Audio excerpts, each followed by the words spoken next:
उसको हम बदल नहीं सकते हैं कि वो अपने स्वधर्म पे वापस आए, और अगर वो चला गया, जहां गया वहां वो खुश रहे। और यह आंदोलन, आप लोग यह मत सोचिए सिर्फ त्रिपुरा में हो रहा है, यह आंदोलन पूरा भारतवर्ष में अभी तक 20 से 22 स्टेट्स में स्टेट रैलीज हो चुकी है। 24 दिसंबर को झारखंड में हुआ था, 1 लाख से भी ज्यादा लोग आए थे अपने आवाज बुलंद करने के लिए। D list the converted STs from the ST list. आप लोगों ने इसके सामने पढ़ा होगा, इसका मतलब क्या है? जिन्होंने अपना स्वधर्म, परंपरा, संस्कृति को छोड़ दिया है, उसको एसटी लिस्ट से बाहर करो। मैं असम में 26 मार्च को 2023 में ये रैली किया था, वहां पर भी 68,000 लोग आए थे।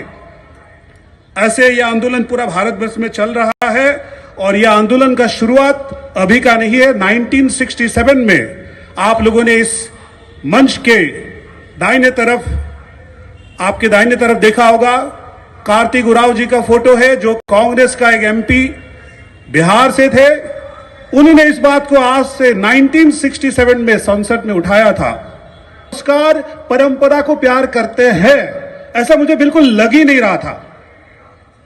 मैं अभी तक 3 बार आया हूं, हर बार लगा हमारे जनजाति लोग, मैं भी जनजाति से ही हूं, ज्यादातर लोग अपने धर्म, संस्कृति, परंपरा उसको पसंद नहीं करते हैं, लेकिन दिखाते नहीं है। लेकिन आज यहां हजारों लोग दूर दूर से आकर उपस्थित हुए, सबको मैं प्रणाम करता हूं। और त्रिपुरा का पवित्र भूमि से जो आवाज है जनजाति के लिए, जनजाति धर्म, संस्कृति, परंपरा के लिए, जिसको हजारों लोगों ने भटकाने की कोशिश कर रहे हैं, इस वक्त भी आपके टीवी चैनल में, यूट्यूब में यह बताया जा रहा है कि यह आंदोलन जनजाति के लिए नहीं है। मेरे सम्मानीय जनजाति भाई बहनों, हमारा पहचान क्या है? हमारा पहचान है हमारा अपनी मातृभाषा, अपनी संस्कृति, अपनी परंपरा। जो मेरी मां ने मुझे जन्म के वक्त दिया, वो भाषा, और जिस भाषा से मैं अपनी मां को पुकारता हूं, और जिस परंपरा से मेरे पैदा होते ही मेरे मां ने जो तरीके किए, पूजा किए, प्रार्थना किए, जैसे आप यहां गोरिया बाबा को मानते हैं, मैं धोनी पोलो को मानता हूं। फिर मैं बड़ा हो जाता हूं, मेरा शादी होती है, वहां पे भी हमारा खुद का परंपरा है, नियम है। उसके बाद जब कोई देहांत हो जाता है, मृत्यु हो जाता है, तब भी हम ट्राइबल लोग, कुछ लोग दफनाते हैं, कुछ लोग जलाते भी हैं। यह हर जनजाति का अपना अपना भाषा, धर्म, संस्कृति, परंपरा है, और यही हमारा पहचान है। और इस पहचान को जिस दिन हम खो देंगे, उस दिन हमारा कोई आइडेंटिटी नहीं रहेगा। जनजातीय सुरक्षा मंच भारत और त्रिपुरा, पूरा भारतवर्ष में हर प्रांत में, गांव में, ब्लॉक में, डिस्ट्रिक्ट में, स्टेट में ये वर्कशॉप, ये रैलीज, ये जो अवेयरनेस हम कर रहे हैं, किसके लिए कर रहे हैं? हम किसी राजनीतिक दल के लिए नहीं कर रहे हैं, किसी संगठन के पैसे के लिए नहीं कर रहे हैं। ये हम जनजातियों की अपनी भाषा, अपनी धर्म, अपनी संस्कृति, अपनी परंपरा के लिए कर रहे हैं। और जो भी जनजाति इंडिया में है, भारत में है, वो अपने भाषा से बात करे, अपने संस्कृति को पालन करे, अपने परंपरा को पालन करे, और वही उनके आइडेंटिटी है। जनजाति सुरक्षा मंच का लक्ष्य यही है, 12 करोड़ जनजाति अपने ये हक के लिए गांव गांव से, ब्लॉक, डिस्ट्रिक्ट, स्टेट लेवल से एक आवाज करेंगे। जो लोग अपने धर्म, भाषा, संस्कृति, परंपरा छोड़ दिया है, उनको हमारे बिरादरी से बाहर किया जाए।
Here not allowed. Reported.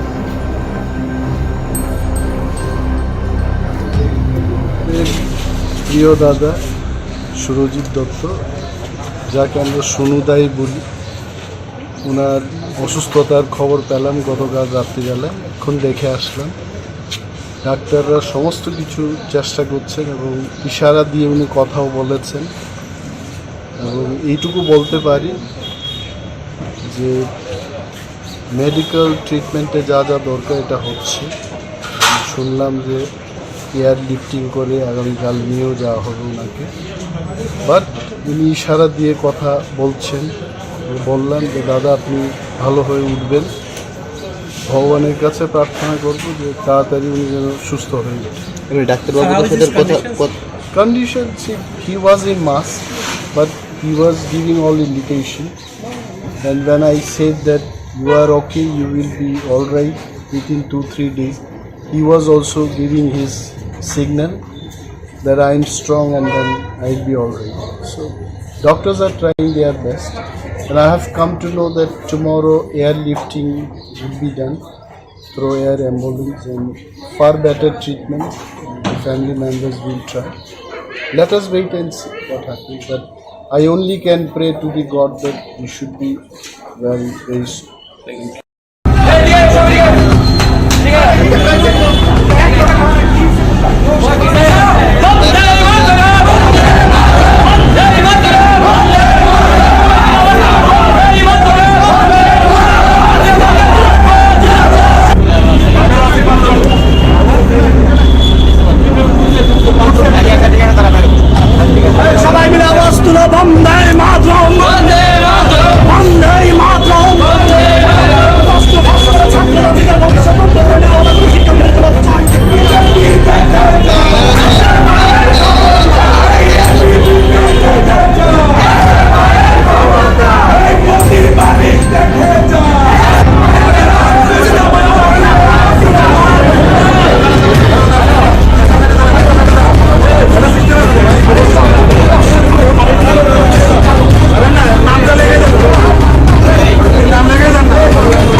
আমাদের রাজ্যে মাধ্যমিক এবং উচ্চ মাধ্যমিকে যে প্রি বোর্ড পরীক্ষা হওয়ার কথা ছিল তার আগে বাংলা প্রশ্নপত্র ফাঁস হয়ে গিয়েছে এবং এই যে প্রশ্নপত্র ফাঁস হয়ে গেছে তার সঙ্গে জড়িত শিক্ষা দপ্তরের আমরা মনে করি একাংশ যারা কর্মচারী আছেন বা যারা দায়িত্বে আছেন। কারণ এই আগের যিনি শিক্ষা দপ্তরের দায়িত্ব পালন করেছেন রতন নাথ, উনি যখন এই রাজ্যে শিক্ষামন্ত্রী ছিলেন তখন তিনি গোটা রাজ্য জুড়ে একটা কেন্দ্রীয়ভাবে যে প্রি বোর্ড পরীক্ষার যে প্রশ্নপত্র করার যে একটা প্রসেসিং তৈরি করেছিলেন, তখনই আমরা সন্দেহ করেছিলাম যে এর সঙ্গে একটা আর্থিক লেনদেন আছে। আজকে যখন এই ছাত্রছাত্রীরা একটা প্রিপারেশন নেওয়ার পর যখন পরীক্ষা দিতে যাবে তার ঠিক আগ মুহূর্তে এক শ্রেণীর বিদ্যা ব্যবসায়ী, কারণ গত 6 বছর ধরে এই রাজ্যে বিজেপি সরকারের শাসনকালে এই রাজ্যে কোনো শিক্ষা ব্যবস্থা নেই। এই রাজ্যে শিক্ষা ব্যবস্থাটা হয়েছে একটা বিদ্যা ব্যবসা। এই বিদ্যা ব্যবসায়ীরা প্রশ্নপত্র ফাঁস করে দিয়েছে, ছাত্রছাত্রীদের ভবিষ্যৎ নিয়ে তারা ছিনিমিনি খেলছে। তাই আজকে যুব কংগ্রেস আমরা রাজ্যের শিক্ষা দপ্তরের কাছে ঘেরাও করে রেখেছি, কারণ এই প্রশ্নপত্র ফাঁস হওয়ার পর এখনো পর্যন্ত প্রাথমিকভাবে কাউকে জিজ্ঞাসাবাদ করতে পারেনি রাজ্যের শিক্ষা দপ্তর। যেই সরকার স্বচ্ছতার দাবি করে, যেই শিক্ষামন্ত্রী স্বচ্ছ শিক্ষানীতির দাবি করে, যেই সরকার গোটা দেশের মধ্যে যে ত্রিপুরার শিক্ষা ব্যবস্থা নাকি মডেল শিক্ষা ব্যবস্থা, এটাই হচ্ছে শিক্ষা ব্যবস্থা, তাদের মডেল ব্যবস্থা। যে প্রশ্নপত্র ফাঁস হয়ে যাচ্ছে এখনো পর্যন্ত অপরাধীকে খুঁজে বের করতে পারছে না। তাই আজ যুব কংগ্রেস এই রাজ্যের শিক্ষাকে বাঁচানোর জন্য এই শিক্ষা বিরোধী একটা সরকারের বিরুদ্ধে আজকে শিক্ষা দপ্তর আমরা ঘেরাও করেছি। আমরা দাবি করি এই যে প্রশ্নপত্র যারা ফাঁস করলেন তাদেরকে খুঁজে বের করে দৃষ্টান্তমূলক শাস্তির ব্যবস্থা করতে হবে। কারণ এই প্রশ্নপত্র শুধু আজকে ফাঁস হয়নি, এর আগেও হয়েছিল, আমরা তখন এসেছিলাম, মনে হয়েছে আমরা ইট পাটকেলের কাছে ডেপুটেশন দিতে এসেছি, কথা বলতে এসেছি। কারণ এই সরকার একটা শিক্ষা বিরোধী। আজকে যে প্রশ্নপত্রগুলো ফাঁস হলো এর থেকে প্রমাণিত হয় এই রাজ্যে যতগুলো কম্পারেটিভ এক্সাম হয়েছে তারও প্রশ্নপত্র ফাঁস হয়েছে। এর সবচেয়ে বড় উদাহরণ জেআরবিটির যখন ফল প্রকাশ হয়, হাইকোর্টে মামলা করে কোর্টের রায়ে প্রমাণিত হয় যে সেই ফল প্রকাশের মধ্যে একটা দুর্নীতির ছাপ আছে। আজকে গোটা রাজ্য জুড়ে এই সরকারের শাসনে একটা দুর্নীতির গন্ধ পাওয়া যাচ্ছে। আজকে আমরা একটা দায়িত্বশীল যুব সংগঠন আমরা এখানে এসেছি, এই দোষীদের খুঁজে বের করে দৃষ্টান্তমূলক শাস্তির ব্যবস্থা করতে হবে এবং আগামী পরীক্ষা যে বাকি যে পরীক্ষাগুলো আছে এই পরীক্ষাগুলো যাতে ছাত্রছাত্রীদের কোনো মানসিক চাপ না থাকে সেইভাবে তাদের পরীক্ষার ব্যবস্থা করতে হবে। এবং এর পিছনে কারা কারা জড়িত সরকার এবং শিক্ষামন্ত্রীকে আমরা আজকে ঘুম ভাঙানোতে এসেছি, ঘুম ভাঙাতে যে এর যাতে সঠিক তদন্ত করেন। কারণ রাজ্যের যিনি শিক্ষামন্ত্রী দায়িত্ব পালন করছেন তিনি রাজ্যের মুখ্যমন্ত্রী, তিনি ব্যস্ত আছেন খেলা আর মেলা নিয়ে, তিনি ব্যস্ত আছেন কোথায় গিয়ে ফিতা কাটানো যায়, তিনি ব্যস্ত আছেন কোথায় গিয়ে পেটুক সমাবেশে উনি ভোজন করতে ভালোবাসেন, এগুলো নিয়ে তিনি ব্যস্ত আছেন, শিক্ষা নিয়ে তিনি ব্যস্ত নেই। তাই আজকে আমরা এখানে এসছি শিক্ষা দপ্তরের ঘুম ভাঙানোর জন্য।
আজকে আমরা এসএফআই টিএসইউ শিক্ষা ভবনে মাধ্যমিক শিক্ষা অধিকর্তার উদ্দেশ্যে ধর্ণা দিতে এসেছি।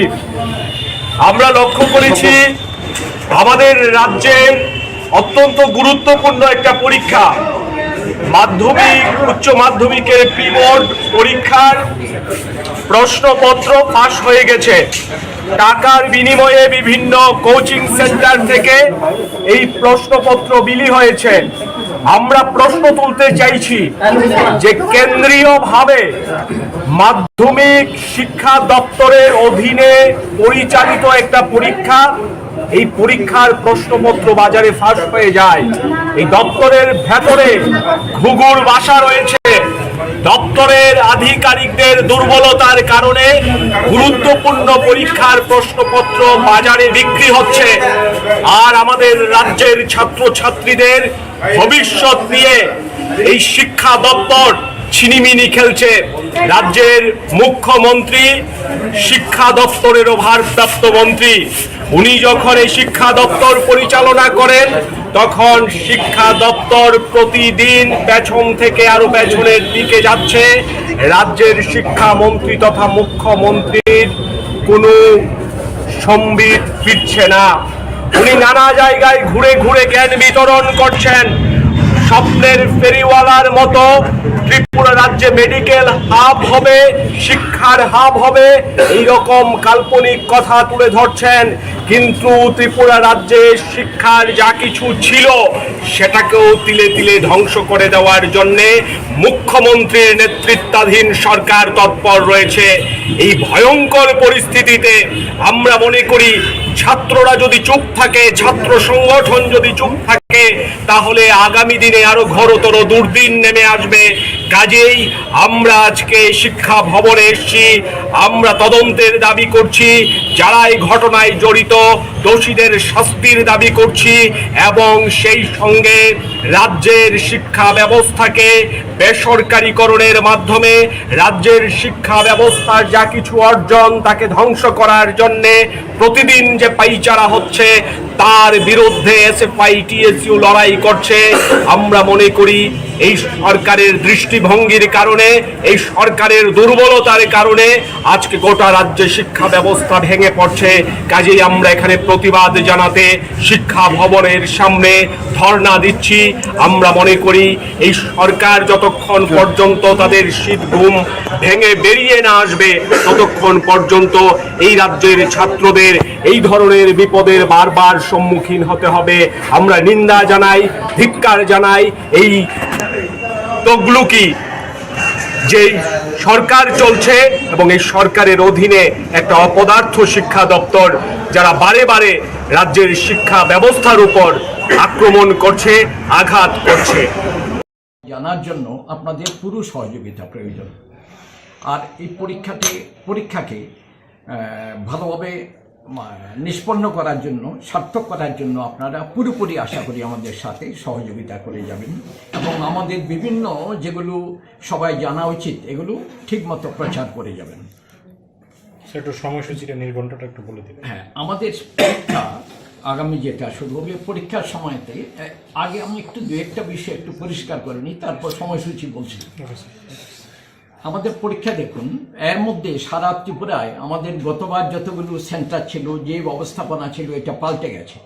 অনেকগুলো স্কুল, প্রায় 120টা স্কুলের মতো বিদ্যাজ্যোতি হওয়াতে আমাদের এই পরীক্ষার সময়তে অনেকগুলো সেন্টার এবং ভেন্যু পরিবর্তন হয়ে গেছে। তো আমাদের এই পরীক্ষাতে বিশেষ করে যেগুলো বিদ্যাজ্যোতি স্কুল হয়ে গেছে, এর মধ্যে অনেকগুলো স্কুল আগে আমাদের সেন্টার ছিল। বিদ্যাজ্যোতি হওয়াতে সেই বিদ্যাজ্যোতির কাছে আমরা যাচ্ছি না, বিদ্যাজ্যোতিকে পুরো সরিয়ে রেখে আমরা আলাদাভাবে পরীক্ষার ব্যবস্থা করেছি। আলাদা সেন্টার, আলাদা ভেন্যু আমাদের এখন তৈরি হয়ে গেছে। যেমন ধরুন আমাদের মাধ্যমিক পরীক্ষা যেটা হবে, মাধ্যমিক পরীক্ষায় মোট 69টা 69 ভেন্যু আছে।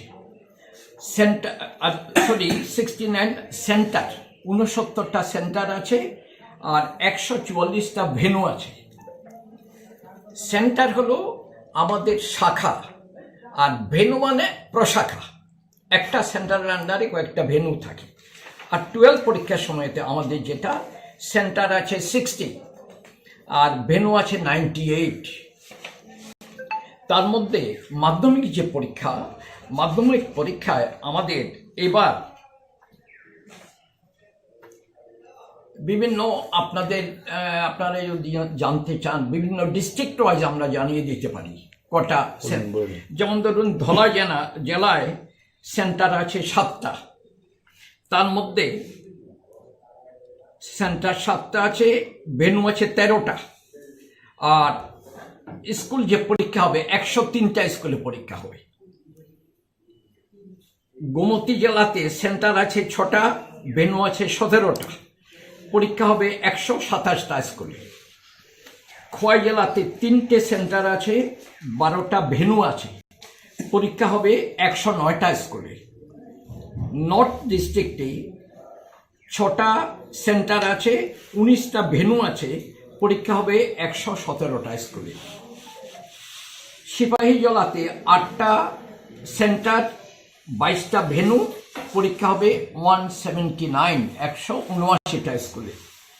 সাউথ ডিস্ট্রিক্টে 10টা সেন্টার আছে, 19টা ভেন্যু আছে, পরীক্ষা হবে 168টা 168 স্কুলস। ঊনকোটিতে 5টা সেন্টার, 13টা ভেন্যু, আর পরীক্ষা হবে 92টা স্কুলে। আর ওয়েস্ট ডিস্ট্রিক্টে 24টা হচ্ছে সেন্টার, 29টা হচ্ছে ভেন্যু, পরীক্ষা হবে 204টা স্কুলে। ইন টোটাল আমাদের তাহলে কি দাঁড়াচ্ছে, মাধ্যমিক পরীক্ষায় 69টা সেন্টার, 144টা ভেন্যু, আর টোটাল পরীক্ষা হবে 1099টা স্কুলে। আর 12-এর সময়তে দেখুন 12 পরীক্ষায় আমাদের সেন্টার আছে ধলাই জেলাতে 7টা। আগে বলেছিলাম 12 পরীক্ষায় টোটাল নাম্বার অফ সেন্টার হচ্ছে 60টা, আর ভেন্যু হচ্ছে 98টা। তার মধ্যে ধলাই জেলায় পরীক্ষা হবে 7টা সেন্টার, ভেন্যু হচ্ছে 10টা, আর পরীক্ষা হবে 34টা স্কুলে 34 স্কুলস। গোমতী জেলাতে 6টা সেন্টার, 22টা ভেন্যু, পরীক্ষা হবে 45 স্কুলস 45টা স্কুলে। খোয়াই জেলাতে 3টে সেন্টার, 7টা ভেন্যু, পরীক্ষা হবে 37টা স্কুলে। নর্থ ডিস্ট্রিক্টে 5টা সেন্টার, 13টা ভেন্যু, পরীক্ষা হবে 46টা স্কুলে। সিপাহীজলাতে 8টা সেন্টার, 13টা ভেন্যু, আর পরীক্ষা হবে 65টা স্কুলে। সাউথ ডিস্ট্রিক্টে 8টা সেন্টার, 14টা ভেন্যু, পরীক্ষা হবে 70টা স্কুলে। ঊনকোটিতে 3টে সেন্টার, 6টা ভেন্যু, পরীক্ষা হবে 29টা স্কুলে। আর ওয়েস্ট ডিস্ট্রিক্টে 20টা সেন্টার, ভেন্যু হবে 23টা, আর পরীক্ষা হবে 97টা স্কুলে। এই মোট আমাদের 12-এর জন্য 60টা সেন্টার হবে, 98টা ভেন্যু হবে, আর সারা স্টেটে 12 পরীক্ষা হবে 423টা স্কুলে 423 স্কুলস। আপনাদের আরেকটা বিষয় আপনারা একটু যেটা বলবেন, দেখুন আমাদের ছেলেপুলেদের পরীক্ষা যখন ওরা দেয়, ছেলেমেয়েরা পরীক্ষার সময়তে ওদের যাবতীয় পরীক্ষার অ্যান্সার স্ক্রিপ্ট যেটাতে লিখে এর মধ্যে কতগুলো ইনস্ট্রাকশন দেওয়া থাকে। আমরা চাইছি এবার বোর্ডের দিক থেকে আমরা বিভিন্ন টিম বিভিন্ন জন হঠাৎ করে পরীক্ষার সময়তে সব দেখতে যাব, আর এখন নতুন সেন্টারগুলো ঠিকভাবে হয়েছে কিনা এটা দেখার জন্য আমরা এর মধ্যেই গত 11 ডিসেম্বর থেকে 16 ডিসেম্বর অবধি সারা ত্রিপুরায় বিভিন্ন নতুন সেন্টারগুলো টিম বিভক্ত হয়ে সব আমরা ভিজিট করে এসেছি, দেখে এসেছি। ওদের একটা সেন্টার করতে গেলে মিনিমাম কী রিকোয়ারমেন্টস থাকা উচিত, কী কী সুযোগ সুবিধে থাকা উচিত, এগুলো দেখে এসেছি। আবার আমরা মিটিং করব। প্রত্যেকটা সেন্টার, প্রত্যেকটা ভেন্যু কোনো অসুবিধা হলে ওরা আমাদের সাথে যোগাযোগ করবেন যেন ঠিকমতো পরীক্ষা চলতে পারে। আর রাজ্য সরকারের দিক থেকে আমাদের সাথে পুরোপুরি সহযোগিতা করার চেষ্টা করছেন, আমরাও যোগাযোগ রেখে চলার চেষ্টা করছি। আর পরীক্ষার্থী যেটা আছে, এইবার মানে 2024-এ অ্যাপ্রক্সিমেটলি, এখনো এক্সাক্ট নাম্বার বলা যায় না, মোটামুটিভাবে যেটা ফিগার আছে, মাধ্যমিক পরীক্ষা দেবে 38,531 জন, আর 12-এর পরীক্ষা দেবে 27,608 জন। এটা যেহেতু অনেকগুলো স্কুল বিদ্যাজ্যোতি হয়ে গেছে, সেহেতু গতবার যেটা ছিল 2023-এ তা থেকে পরীক্ষার্থীর সংখ্যা কিছুটা কমে গেছে। যেমন ধরুন মাধ্যমিকে 2023-এ 43,730 জন ছিল, এবার হয়ে গেছে 38,531 জন। 12-এতে গতবার ছিল 38,125 জন, এবার হয়ে গেছে 27,608 জন, প্রায় অ্যাবাউট 10,000 স্টুডেন্টস কমে গেছে। অনেকগুলি স্কুল বিদ্যাজ্যোতি হওয়াতে কমে গেছে। তারপরে আমাদের পরীক্ষার সময়তে বিভিন্ন টেকনিক্যাল বিষয়গুলো, এই সম্বন্ধে এক্সপার্ট আমাদের মধ্যশিক্ষা পরিষদের সচিব ডক্টর দুলাল দে আছেন, উনি বিস্তারিতভাবে আপনাদের বিভিন্ন প্রশ্ন উত্তর দেবেন। আমি মোটামুটিভাবে এটা বলার চেষ্টা করছি, সেটা হলো আমাদের মাধ্যমিক এবং 12 পরীক্ষা শুরু হবে মার্চের 1 তারিখ, মানে 1 মার্চ শুক্রবার। এটা হবে 12-এর ইংরেজি। তারপর আমি শুধু 12-এর পরীক্ষাগুলো বলি। 12-এর পরীক্ষা হবে মোট 13 দিন, 13 ডেজ, আর মাধ্যমিকের পরীক্ষা হবে মোট 6 ডেজ, 6 দিন। আর 12-এর পরীক্ষা যেটা হবে, প্রথম হলো 12-এর পরীক্ষা 1 মার্চ, ওই দিন হবে ইংরেজি পরীক্ষা, ওই দিন শুক্রবার। আর এরপরে পরীক্ষা দ্বিতীয় 4 মার্চ, 4-3, এই দিন বিভিন্ন ল্যাঙ্গুয়েজের পরীক্ষা হবে, বাংলা, হিন্দি, ককবরক, মিজো। পরীক্ষার সময়টা হলো 12টায় শুরু হবে, 3:15-তে শেষ হবে। আর 12 পরীক্ষা তৃতীয় দিন পরীক্ষা হবে 6 তারিখ, 6-3, ওই দিন কেমিস্ট্রি পরীক্ষা হবে আর পলিটিক্যাল সায়েন্স পরীক্ষা হবে, কেমিস্ট্রি আর পলিটিক্যাল সায়েন্স। আর এরপরে 9 তারিখ পরীক্ষা, 6-এর পরে 9 তারিখ শনিবার পরীক্ষা হবে বিজনেস স্টাডিজ, এডুকেশন, ফিজিক্স, এই 3টে বিষয়। তারপরে 11 তারিখ পরীক্ষা হবে সোমবার, অ্যাকাউন্টেন্সি, বায়োলজি এবং হিস্ট্রি। 13 তারিখ পরীক্ষা হবে বুধবার, ম্যাথমেটিক্স আর ফিলোসফি, এই 2টো বিষয়। 15 তারিখ পরীক্ষা হবে ফ্রাইডেতে ইকোনমিক্স। 18 তারিখ পরীক্ষা হবে সাইকোলজি। 20 তারিখ পরীক্ষা হবে বুধবারে জিওগ্রাফি। 22 তারিখ পরীক্ষা হবে ফ্রাইডেতে সংস্কৃত, স্ট্যাটিস্টিক্স আর অ্যারাবিক, এই 3টে বিষয় 22 তারিখ পরীক্ষা হবে। 26 তারিখ পরীক্ষা হবে মঙ্গলবার, সোসিওলজি। 28 তারিখ পরীক্ষা হবে বৃহস্পতিবার, কম্পিউটার সায়েন্স আর মিউজিক। 30 তারিখ পরীক্ষা হবে শনিবার, ওই কতগুলি ভোকেশনাল সাবজেক্ট আছে, এগুলো আমাদের একটু পরে বিস্তারিতভাবে আমাদের সেক্রেটারি ডক্টর দে বলবেন। তারপরে মাধ্যমিকের, তাহলে এই আমাদের শেষ হয়ে গেল। 13 দিন পরীক্ষা হবে বলছিলাম মোট। 12-এর পরীক্ষা 1 তারিখ 1 মার্চ শুরু হবে, শেষ হবে 30 তারিখ। ইনফরমেশন যেগুলো আজকে আমরা রুটিন পাবলিশ করছি 2024-এর মাধ্যমিক এবং উচ্চ মাধ্যমিক পরীক্ষা। তো এর সঙ্গে আমি সমস্ত, যেহেতু রুটিন পাবলিশ হলো, আনুষ্ঠানিকভাবে পরীক্ষার কাজ শুরু হয়ে গেছে আমি ধরতে পারি। আমার তরফ থেকে, মধ্যশিক্ষা পর্ষদের তরফ থেকে ত্রিপুরা রাজ্যের সমস্ত মাধ্যমিক এবং উচ্চ মাধ্যমিক যারা পরীক্ষা দেবে সকল ছাত্রছাত্রীদের জন্য আমার শুভেচ্ছা থাকবে, সবাই যেন ভালো রেজাল্ট করতে পারে। স্যার, গত বছরের একটা বিষয় দেখা গেছে যে বিশেষ করে রেজিস্ট্রেশনের ক্ষেত্রে আপনাদের সময়সীমা পার হওয়ার পরও বহু ছাত্রছাত্রী রেজিস্ট্রেশন করতে পারে না, পরবর্তী ফর্ম ফিল আপ, পরবর্তী সময় আপনি নিজে থেকে সেগুলো করেছেন, আপনাদের অভিজ্ঞতা রয়েছে গত বছর। এটাকে কাটানোর জন্য কি আপনারা এবছর কোনো নতুন পদ্ধতি অবলম্বন করবেন? নতুন পদ্ধতি কি করব? এখন আমার যেটা শিডিউল টাইম 5 জানুয়ারি টু 20 জানুয়ারি পর্যন্ত ফর্ম ফিল আপের আমরা ডেট দিয়ে দিয়েছি অনেক আগের থেকে। এখন এই ডেটের মধ্যে স্কুল এটা এন্ট্রি করবে, যারা যারা এক্সাম দেবে রেগুলার এক্সটার্নাল ক্যান্ডিডেট, ওদের কাছে তো ইনফরমেশান আছে যার যার স্কুলের, ওরা ডাটা এন্ট্রি করবে, অ্যাকর্ডিংলি আমরা ওই ডাটা প্রসেস করব। ফলাফলের ক্ষেত্রে কোনো সময়সীমা আপনারা টেন্টেটিভ ডেট? ফলাফল 30 তারিখ যদি মার্চের শেষ হয়ে যায়, তারপর অ্যান্সার স্ক্রিপ্টগুলো ইভ্যালুয়েশনের জন্য রেডি করতে এপ্রিল মাস লেগে যাবে। End of April R beginning of March মে আমি আশা করছি যে হয়তো ইভ্যালুয়েশন শুরু করতে পারবো, যদি ঠিক টাইমে হয় এন্ড অফ মে বা জুনের মানে উইদিন 5th জুন আমরা রেজাল্ট পাবলিশ করতে পারবো। ফলাফল প্রকাশের ক্ষেত্রে বিশেষ ত্রুটি বারংবার লক্ষ্য করা যায়, আপনারা সেটার অভিজ্ঞতা রয়েছে। এটা দূর করার জন্য আপনারা কি ধরনের পদক্ষেপ এবার গ্রহণ করবেন?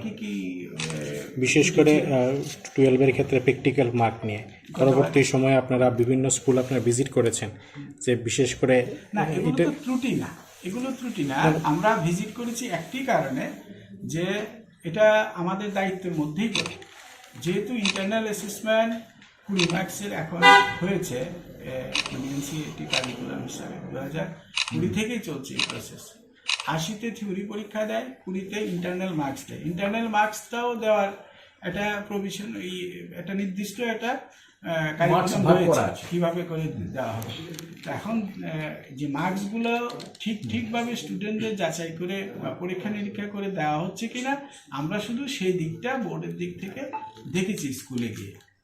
এটা ঠিক ত্রুটির মধ্যে পড়ে না, আমরা জাস্ট ভেরিফিকেশন করলাম যে যে কাজ করার কথা ছিল স্কুলে, স্টুডেন্টদের যে যে অ্যাক্টিভিটিস করার পরে ইন্টারনাল মার্কসটা দেওয়ার কথা সেগুলো ঠিকভাবে করা হয়েছে কিনা সেগুলো শুধু আমরা দেখেছি। হ্যাঁ, নমস্কার সবাইকে। আমি এতক্ষণ স্যার যেগুলো বলেছেন আমি একটু চেঞ্জ করে বলার চেষ্টা করছি। যেমনটা আপনারা শুনেছেন, আমাদের এবার পরীক্ষা শুরু হচ্ছে 1 মার্চ থেকে। 12-এর ইংরেজি দিয়ে শুরু হবে, আর 2 মার্চ মাধ্যমিকের ইংরেজি দিয়ে শুরু হবে। মাধ্যমিকের পরীক্ষা শেষ হবে 23 তারিখ ভোকেশনাল সাবজেক্ট দিয়ে, আর 12-এর পরীক্ষা শেষ হবে 30 তারিখ ভোকেশনাল সাবজেক্ট দিয়ে।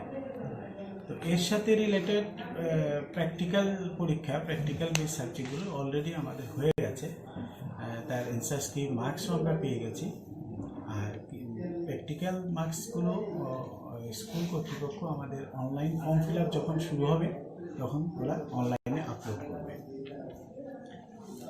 আর গতবারের তুলনায় এবারের কিছু সেন্টার ভেন্যু চেঞ্জ হয়েছে, আপনারা শুনেছেন বিদ্যাজ্যোতি স্কুলের কারণে কিছু ভেন্যু আমাদেরকে চেঞ্জ করতে হয়েছে। গতবার যেমন সেন্টার ছিল মাধ্যমিকে 77 আর ভেন্যু ছিল 162, সেখানে এবার সেন্টার হবে 69 আর ভেন্যু হবে 144। ভেন্যু 144 মানে এই 144 স্কুলে পরীক্ষা দেবে। আর এখানে যেটা স্কুল আমরা বলছি 1099 মাধ্যমিকে এবার স্কুল আছে, যারা যে সমস্ত স্কুল থেকে স্টুডেন্ট পরীক্ষায় অংশগ্রহণ করবে, পরীক্ষা দেবে ওই 144 ভেন্যুতে। 144 ডিফিনিট করা আমাদের স্কুল আছে, ওই স্কুলগুলোতে পরীক্ষা দেবে। হ্যাঁ, আর একই রকমভাবে 12-এর ক্ষেত্রে আমাদের সেন্টার আছে 60 আর ভেন্যু আছে 92, মানে 92 স্কুলে পরীক্ষা দেবে। আর স্কুল থেকে অংশগ্রহণ করছে এরকম 423টি স্কুলের স্টুডেন্ট অংশগ্রহণ করবে, হায়ার সেকেন্ডারি স্কুল। হ্যাঁ, আর যেখানে গতবার ছিল সেন্টার 62, ভেন্যু 112।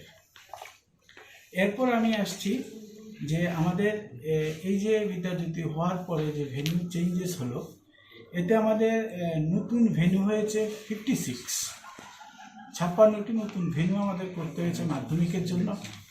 আর এইচএসের জন্য করতে হয়েছে আমাদের 39 এইচএসের জন্য নতুন ভেন্যু করতে হয়েছে। আর ক্যান্ডিডেটের কথা বলতে গেলে আমাদের যে ক্লাস 9-এ যারা রেজিস্ট্রেশন করেছে 2022-এ, ওরাই 2024-এ পরীক্ষা দেবে, হয়তো সবাই নাও বসতে পারে। তো আজকের পর্যন্ত আমার কাছে যে ডেটা আছে, যে রেজিস্ট্রেশন করেছে ৩৫,৫৫৯, 38,559 স্টুডেন্ট রেজিস্ট্রেশন করেছে ক্লাস 9-এ 2024 পরীক্ষার জন্য। এখন ফর্ম ফিল আপ করলেই বোঝা যাবে। ওদের ফর্ম ফিল আপ শুরু হবে 5 জানুয়ারি থেকে 20 জানুয়ারি পর্যন্ত চলবে। অ্যাজ ইউজুয়াল আমাদের অনলাইন ডাটা এন্ট্রি হবে। 5 জানুয়ারি থেকে শুরু হবে, 20 তারিখ পর্যন্ত চলবে।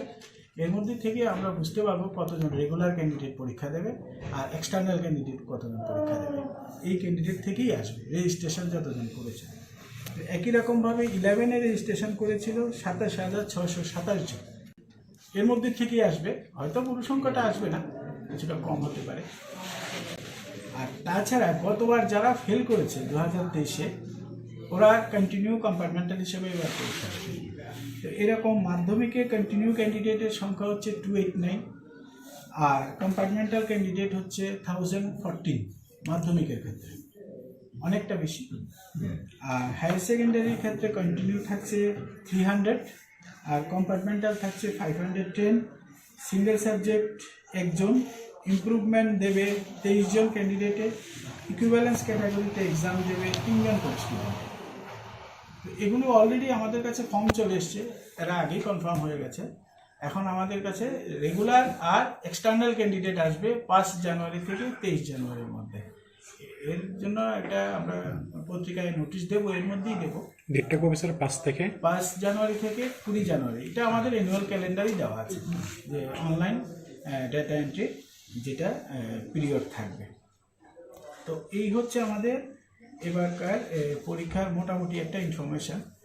আর মাধ্যমিকের পরীক্ষা যেহেতু 2 তারিখ শুরু হচ্ছে, এবার আমরা চেষ্টা করেছি একটু ডিফারেন্স।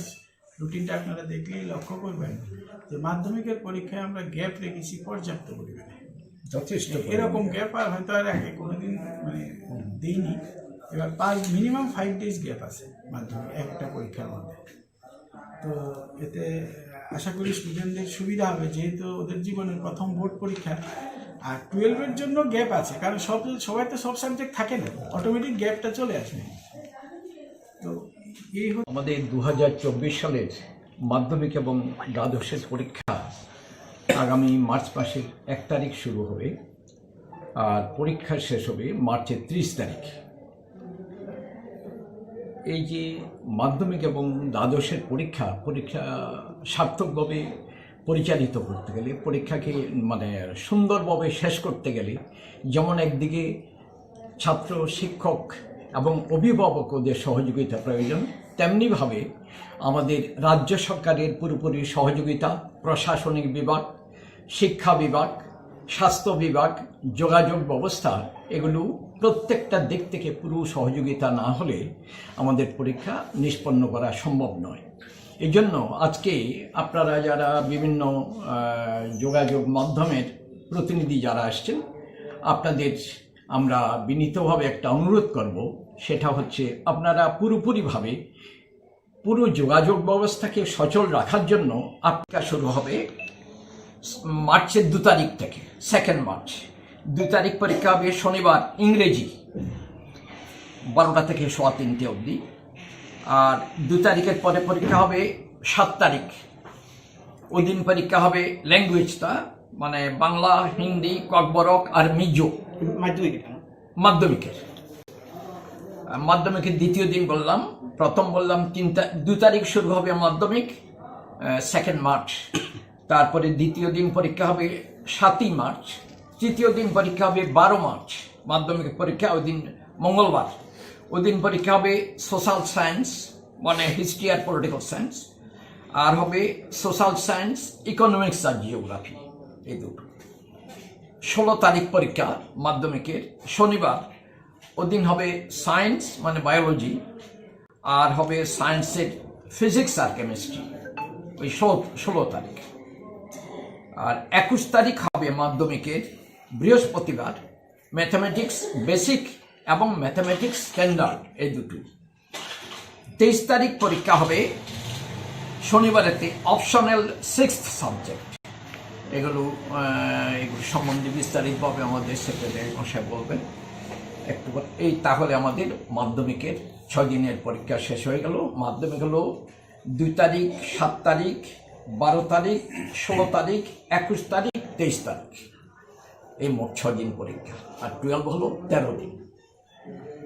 এই হচ্ছে আমি মতলব অ্যাবস্ট্রাক্ট অফ এক্সামিনেশন রুটিন এগুলো সম্বন্ধে বললাম। এখন ডিটেলস আপনারা অন্য প্রশ্ন যদি হয়ে গেছে কন্টিনিউ কম্পার্টমেন্ট। যদি তাদের ক্ষেত্রে কি কোনো সুযোগ সুবিধা, বা যদি সবাই তো এক্সামিনেশন পাস করতে পারে না, ফেল করলে তারা সিবিএসসি প্যাটার্নে চলে যাবে, স্কুল থেকে বলা আছে, তাদের ক্ষেত্রে কি হবে? না না, স্কুল থেকে বলা আছে ব্যাপারটা এরকম না। ধরুন আমার একটা বাই করা এইচএস, হ্যাঁ, বা ধরুন কাকরাবল, হ্যাঁ, ওই স্কুলটা এখন বিদ্যাজ্যোতি হয়েছে। তার পুরানো গত বছর যেই নামে ছিল স্কুলটা, তখন ওই নামের যখন স্টুডেন্ট গতবার ফেল করেছে, আমার কাছে কিন্তু ওই নামে ওই স্টুডেন্টটা কন্টিনিউ হিসাবে থাকবে। যে স্টুডেন্টটা টিবিএসসির আন্ডারে পরীক্ষা দিয়েছে, ও তো এখন সিবিএসসিতে যেতে পারবে না, ও কন্টিনিউ হিসেবে থেকে যাবে যতদিন না সে ক্লিয়ার করতে পারে। এতে করে আপনি দেখবেন আমাদের যে স্কুলের যে সংখ্যা, অ্যাকচুয়াল স্কুলের সংখ্যা হচ্ছে 1115 মাধ্যমিকে, কিন্তু এক একটা স্কুল বিল্ডিং একটাই, নাম আছে 2টা। আমি স্যার বোর্ডের এক্সামটা বলছি যে না, সেটা যে বোর্ডের প্রি এক্সামটা যেটা চলছে, যে এটাই উত্তীর্ণ হলে যে না, প্রি বোর্ড তো কন্টিনিউ কম্পার্টমেন্টালে দিতে হয় না। প্রি বোর্ড আলাদা, ও টেস্ট পরীক্ষার মতো। টেস্ট পরীক্ষা যেটা না, করছে ওইটা তো কন্টিনিউ কম্পার্টমেন্টাল স্টুডেন্টের দিতে হয় না, এটা তো শুধু রেগুলার এক্সটার্নাল ট্রেনিং। স্যার প্রশ্ন করতে নেই একটু, সেই বিষয়টা কীভাবে দেখতে হবে? এই বিষয়ে আমাদের মন্তব্য করার কিছু নেই। প্রি বোর্ডের যে পরীক্ষা হয় এর সাথে বোর্ড কোনো যুক্ত না।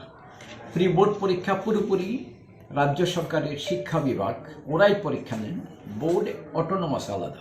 আমরা ফাইনাল পরীক্ষার সাথে যুক্ত আছি। প্রি বোর্ড পরীক্ষা আমাদের আগে যে টেস্ট পরীক্ষা হতো সেই টেস্ট পরীক্ষার মতো। প্রি বোর্ড পরীক্ষা রাজ্য সরকারের শিক্ষা বিভাগ, ওরাই ব্যবস্থা করেন, ওরাই সব দায়িত্বে থাকেন। আর ওদের যদি কৃতিত্ব হয়, ভালো হয়, সে তাদেরই প্রাপ্য। যদি কোনো স্লিপ কিছু হয় সেটা ওরাই ঠিক করবেন। এটা বোর্ড কোনো অবস্থায় যুক্ত না। স্যার নতুন যে ভেন্যুগুলো নতুন হয়েছে তার মধ্যে কি কলেজ আছে, বা কলেজ না না, না, কলেজ না, কলেজে সব কিছু সব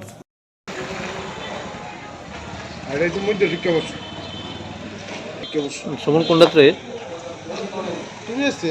And first, I would like to request our volunteers to welcome. In transparent manner, it was held and with all the future careers in this department. Thank you. Without any disparity, here to strengthen the functioning of this department, I wish you all the, especially the new entrants. Already you are qualified. Sri Asim Sada, Director, Minister, Tribal Welfare, Economics and Statistics Department. the other participants, print and media friends. For Already informed Nelson Hall.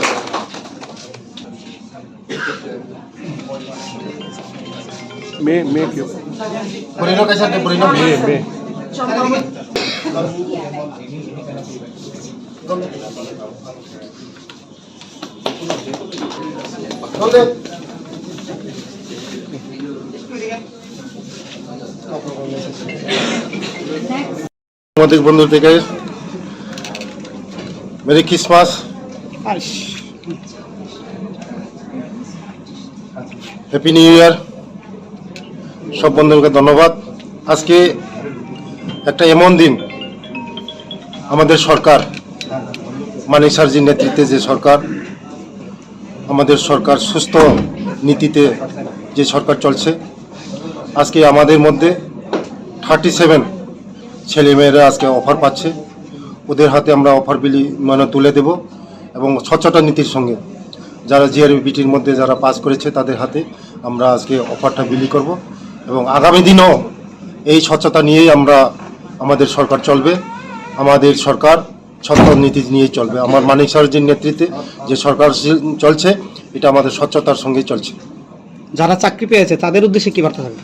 আমি যারা চাকরি পেয়েছে নতুন তাদেরকে বলবো নিষ্ঠার সঙ্গে সরকারের যে আমাদের যে কর্মক্ষেত্রে নিষ্ঠার সঙ্গে কাজ করা এবং জনগণের জন্য কাজ করা, দেশের জন্য কাজ করা, আমাদের ত্রিপুরা রাজ্যের জন্য কাজ করা, এটাই আমি আমার মেসেজ থাকবে আগামী দিনে, যে তাদের কাছে যে কাজ আসবে সময়ের কাজ শেষ করা।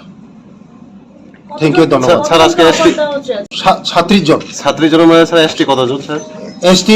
এসটি ডিপার্টমেন্ট, এসটি ওয়েলফেয়ারের মধ্যে আমরা আছে 25 জন, আর এইচি ডিপার্টমেন্টের মধ্যে 8 জন, টিআরআই এর মধ্যে আছে 1 জন, ইকোনমিক্স ডিপার্টমেন্ট 3 জন, টোটাল মিলে 36 জন। ধন্যবাদ। তিনি বেলায় তংথংমনি দিন তিনি কতাল বছরনিব জাস্ট প্রান্তে happy new year, happy Christmas, merry Christmas. जतन हामबाय जत सांबादिक रंगनो তিনি 36 জন চেরে রংনো অফার বাগৈ দङ। স্বচ্ছতা নীতিनि সঙ্গে মানিক সরজি নেতৃত্বে যিনি যে সরকার চলিত মনে একজন স্বচ্ছতানি যারা জিআরপিটিও পাস খাইছে মতে হাই চেরে রংনো 36 জন চেরে রং তিনি 36 জন চেরে রংনি অফার বাগৈ দङ।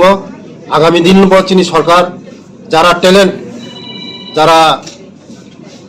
দंनाय বরং সিলেকশন নয় ওরা কোনো 2 নম্বরে কোনো সিস্টেম করে যারা ট্যালেন্ট খাই পাস খাই ফাইনাই বরং যতন অফার রিভাইজ যাক। আগামী দিনেও চীন সরকার মোদীজির নেতৃত্বেও তাই যিনি মানিক সারির নেতৃত্বেও যে সরকার চলিত মনে যে স্বচ্ছতাनि সঙ্গে চিনি সরকার চলিত তাই आं যারা চাকরিকে তলমানায় রংথানো মেসেজ খাইনাই যে সময়নি মতন সময় কাজ খাইনাই সরকারनि যে দায়িত্বनि মানে ও দায়িত্ব পালন খাইনাই বড়নি বাগে কাম খাইনাই দেশनि बागै काम खायनाय चिनि तीव्र हानि बागै काम खायनाय बेले बेले हामबाय।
Government discipline mani fido tangrang ro party ni boro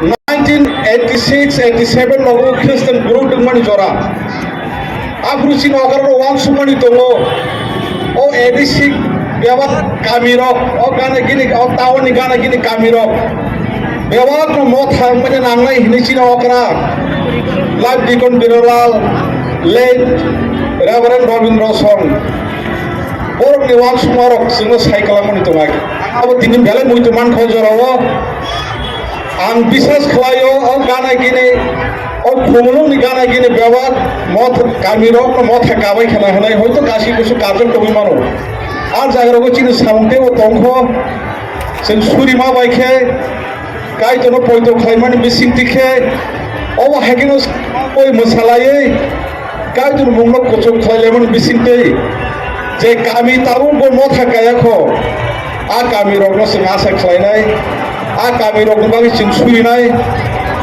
आउन बागै अब सिमिसेसिनि बिरब्राहाव ताबुंगो बिसिनो न थाखाबां खालायै गाबसिनो बरनो गोबां आयो खौलों सिमिसे जों बालायखे आसा खालायजानाय जागान दंसै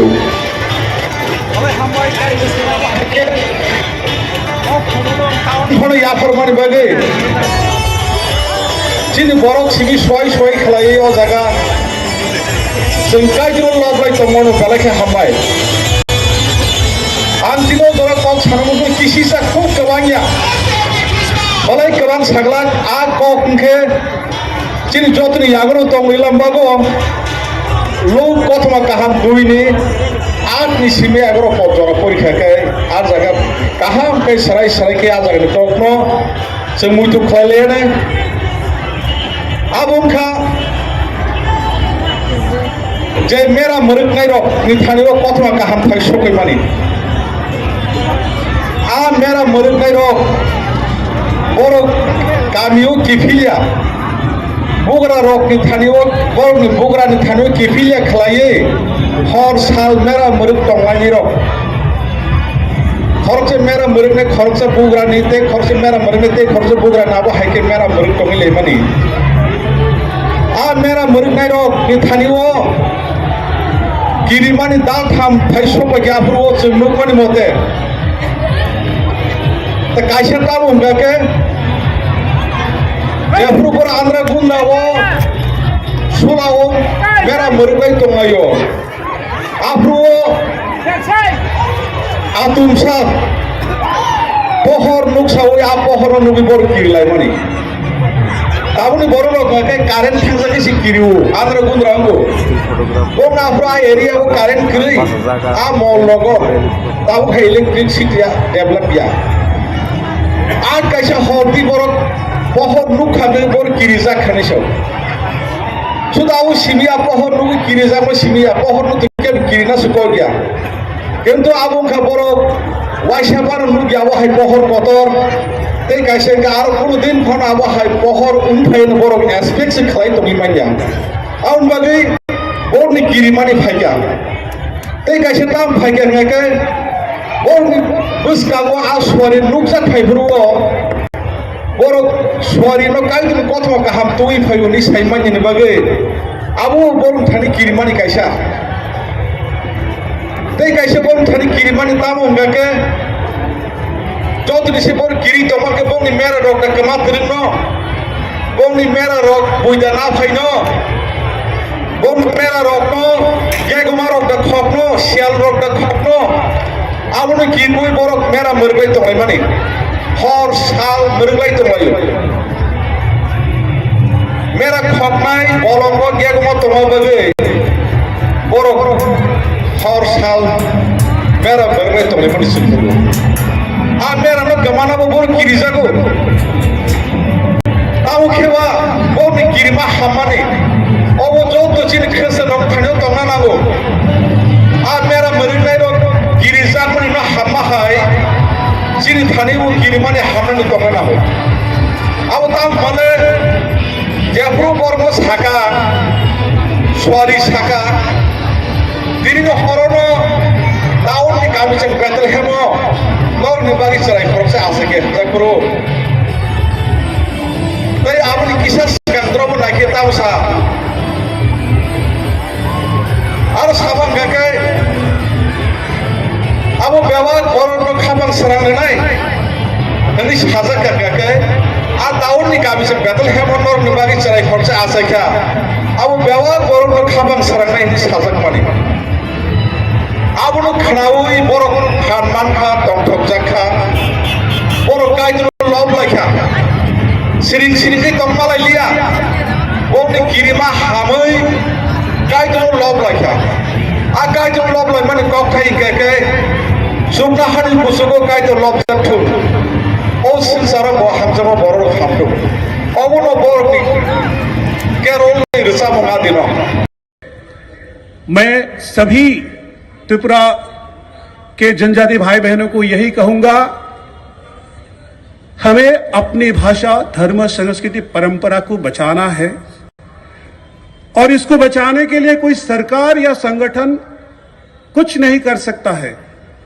आपकी भाषा को आपको बोलना पड़ेगा, आपकी परंपरा को आपको पालन करना पड़ेगा और आपकी जो संस्कृति है उसको आपको निभाना पड़ेगा। कोई ऊपर से आके आपको प्रोटेक्शन नहीं देगा। इसीलिए सबको मैं विनम्र अनुरोध करता हूं, चलिए हम सब मिलकर अपने भाषा, धर्म, संस्कृति, परंपरा को बचाते हैं। साथ साथ में ये जो हमारा आंदोलन है, डीलिस्टिंग आंदोलन है, अब स्टेट में हम चलो राजधानी, इसके बाद हम तैयारी कर रहे हैं चलो दिल्ली। 5 लाख लोग जाके हम महामहिम राष्ट्रपति और माननीय प्रधानमंत्री को मेमोरेंडम सौंपेंगे कि जो भी जनजाति है अपने भाषा, धर्म, संस्कृति, परंपरा को सुरक्षित करने के लिए आर्टिकल 42 में अमेंडमेंट लाइए। और वो अमेंडमेंट क्या होगा? जो लोग अपने भाषा, धर्म, संस्कृति, परंपरा त्याग करेंगे उसको हम एसटी के अंदर नहीं चाहते हैं, उसका नाम डीलिस्ट किया जाए। आप लोग चाहते हैं कि नहीं चाहते हैं? ये हमारा डिमांड है, डीलिस्ट द कन्वर्टेड एसटीज। बहुत सारे लोग ये अफवाह फैला रहे हैं, धर्म के आधार पर हम ये डीलिस्ट मांग रहे हैं। हम धर्म के आधार पर नहीं मांग रहे हैं, लेकिन इस बात को हमें समझना है, जब एक आदमी धर्मांतरित होते हैं, क्या वो पहले का जो परंपरा उसको पालन कर सकता है? इसीलिए लोग हमें कह रहे हैं कि आप लोग धर्म के आधार पर करें। नहीं, हम किसी धर्म के आधार पर यह आंदोलन नहीं कर रहे हैं। जिन्होंने अपने धर्म, संस्कृति, परंपरा छोड़ा है उनको हम डीलिस्ट करने के लिए डिमांड कर रहे हैं। हम किसी धर्म, किसी जाति को टारगेट नहीं कर रहे हैं।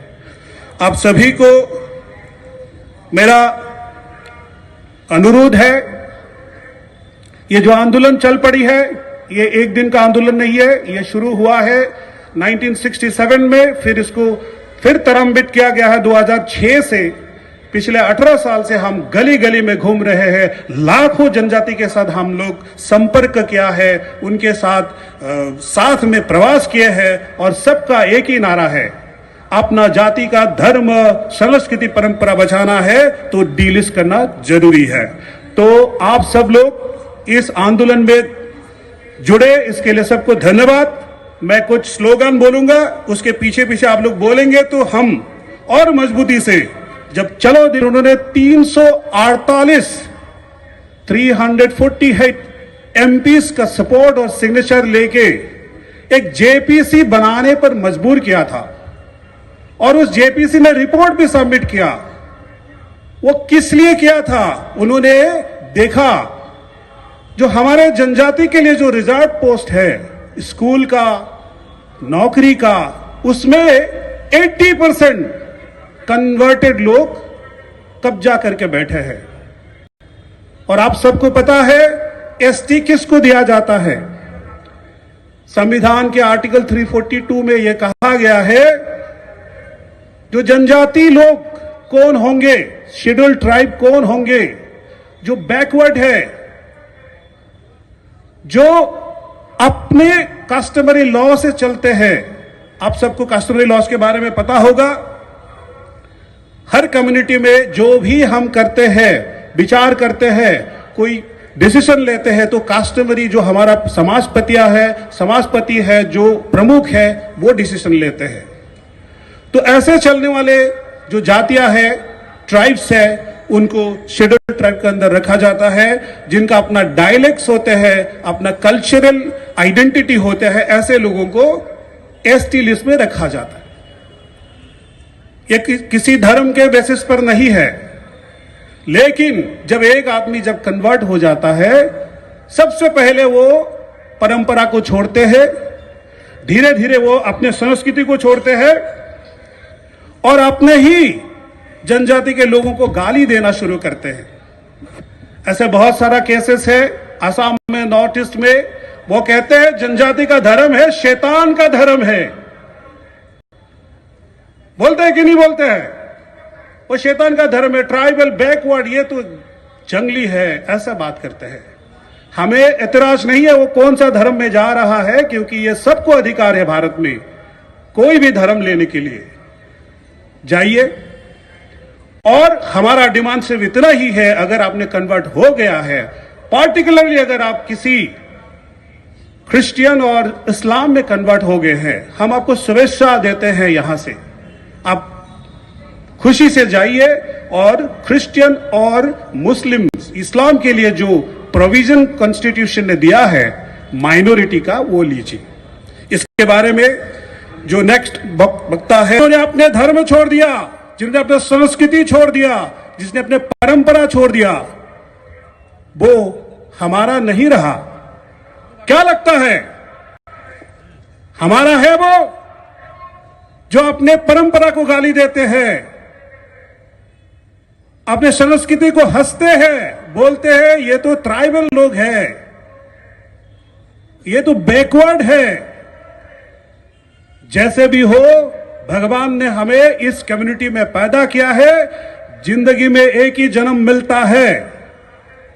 अंग्रेजी में एक लाइन बोलता हूं, you can change everything in life but you can not change your mother and your mother tongue and your mother culture. यानी आप सब कुछ बदल सकते हैं, लेकिन क्या हम अपनी मां को बदल सकते हैं? उसी तरह हम अपने भाषा, धर्म, संस्कृति जो मां से मिले हैं उसको हम बदल नहीं सकते हैं। और जो लोग चले गए हैं उनसे भी हमारा निवेदन है कि वो अपने स्वधर्म पे वापस आए, और अगर वो चला गया, जहां गया वहां वो खुश रहे।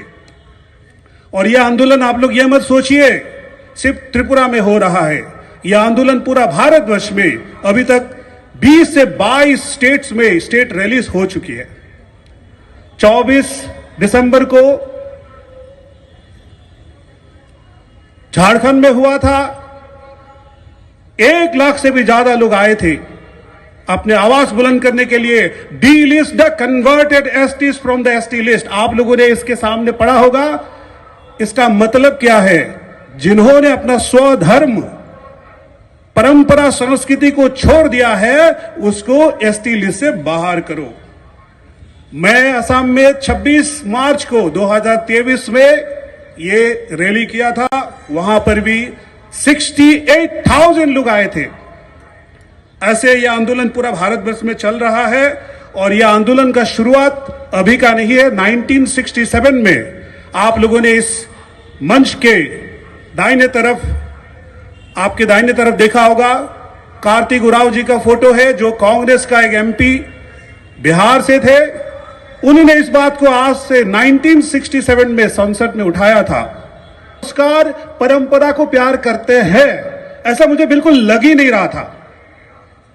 मैं अभी तक 3 बार आया हूं, हर बार लगा हमारे जनजाति लोग, मैं भी जनजाति से ही हूं, ज्यादातर लोग अपने धर्म, संस्कृति, परंपरा उसको पसंद नहीं करते हैं, लेकिन दिखाते नहीं है। लेकिन आज यहां हजारों लोग दूर दूर से आकर उपस्थित हुए, सबको मैं प्रणाम करता हूं। और त्रिपुरा का पवित्र भूमि से जो आवाज है जनजाति के लिए, जनजाति धर्म, संस्कृति, परंपरा के लिए, जिसको हजारों लोगों ने भटकाने की कोशिश कर रहे हैं, इस वक्त भी आपके टीवी चैनल में, यूट्यूब में यह बताया जा रहा है कि यह आंदोलन जनजाति के लिए नहीं है। मेरे सम्मानीय जनजाति भाई बहनों, हमारा पहचान क्या है? हमारा पहचान है हमारा अपनी मातृभाषा, अपनी संस्कृति, अपनी परंपरा। जो मेरी मां ने मुझे जन्म के वक्त दिया, वो भाषा, और जिस भाषा से मैं अपनी मां को पुकारता हूं, और जिस परंपरा से मेरे पैदा होते ही मेरे मां ने जो तरीके किए, पूजा किए, प्रार्थना किए, जैसे आप यहाँ गोरिया बाबा को मानते हैं, मैं दोनों पोलों को मानता हूं। फिर मैं बड़ा हो जाता हूं, मेरा शादी होती है, वहां पे भी हमारा खुद का परंपरा है, नियम है। उसके बाद जब कोई देहांत हो जाता है, मृत्यु हो जाता है, तब भी हम ट्राइबल लोग, कुछ लोग दफनाते हैं, कुछ लोग जलाते भी हैं। यह हर जनजाति का अपना अपना भाषा, धर्म, संस्कृति, परंपरा है और यही हमारा पहचान है। और इस पहचान को जिस दिन हम खो देंगे, उस दिन हमारा कोई आइडेंटिटी नहीं रहेगा। जनजातीय सुरक्षा मंच भारत और त्रिपुरा, पूरा भारतवर्ष में हर प्रांत में, गांव में, ब्लॉक में, डिस्ट्रिक्ट में, स्टेट में ये वर्कशॉप, ये रैलीज, ये जो अवेयरनेस हम कर रहे हैं, किसके लिए कर रहे हैं? हम किसी राजनीतिक दल के लिए नहीं कर रहे हैं, किसी संगठन के पैसे के लिए नहीं कर रहे हैं। ये हम जनजातियों की अपनी भाषा, अपनी धर्म, अपनी संस्कृति, अपनी परंपरा के लिए कर रहे हैं। और जो भी जनजाति इंडिया में है, भारत में है, वो अपने भाषा से बात करे, अपने संस्कृति को पालन करे, अपने परंपरा को पालन करे, और वही उनके आइडेंटिटी है। जनजाति सुरक्षा मंच का लक्ष्य यही है। 12 करोड़ जनजाति अपने ये हक के लिए गांव गांव से, ब्लॉक, डिस्ट्रिक्ट, स्टेट लेवल से एक आवाज करेंगे। जो लोग अपने धर्म, भाषा, संस्कृति, परंपरा छोड़ दिया है, उनको हमारे बिरादरी से बाहर किया जाए।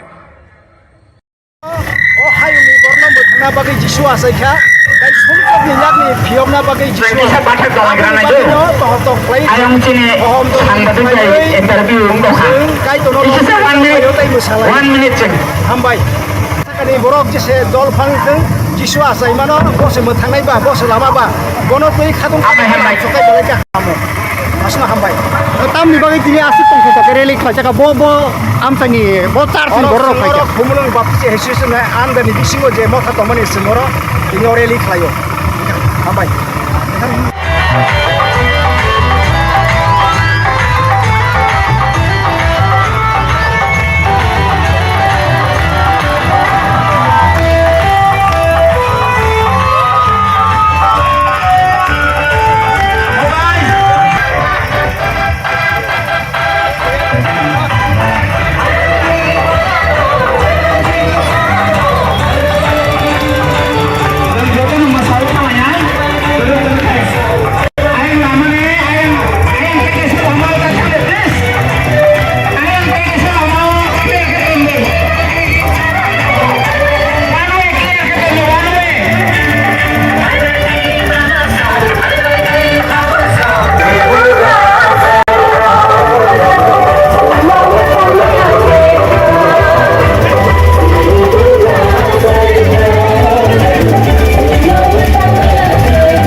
no khakaham ya pharo tam hege sing saimano subrai Kristo hasaka obo kai to rutoi borokului o hasaka obo ma sai phaya tam ni bagi ma sai hege sing saimano subrai Kristo sing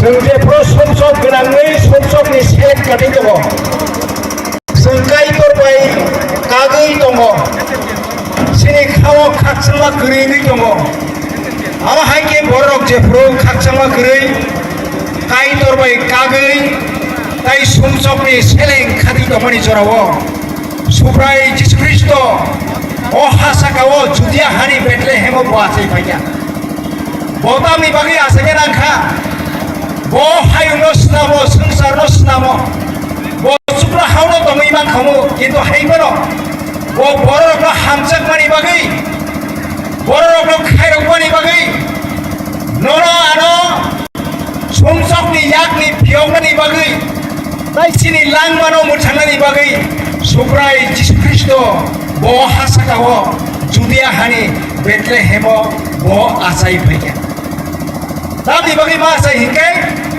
bos semua hamzago bos semua khairogo bos semua phiong nani phayo bos semua muthang nani phayo agno subrai Kristo samani togo angno lama angno kumoi angno langma ani bisingti pheke khorok sapon apre thangmania sing o prithibi o asa hingkai ba hayungo borok nui asa hingkai sengsotono salsama thinai sini phola thia salsa kai toni buskango hangai bini ustumani buskango sengma base Jesus Kristo sungno khairogoi o hawa asai mano sungno jogino yasa hangkai Kristo no bugra hari ko sia hangkai nung thibani ulo nini ataba nini phola kai toni buskango thangai bisaro ma basai nai awon bagi ang tinini o salo obono ang sana musungo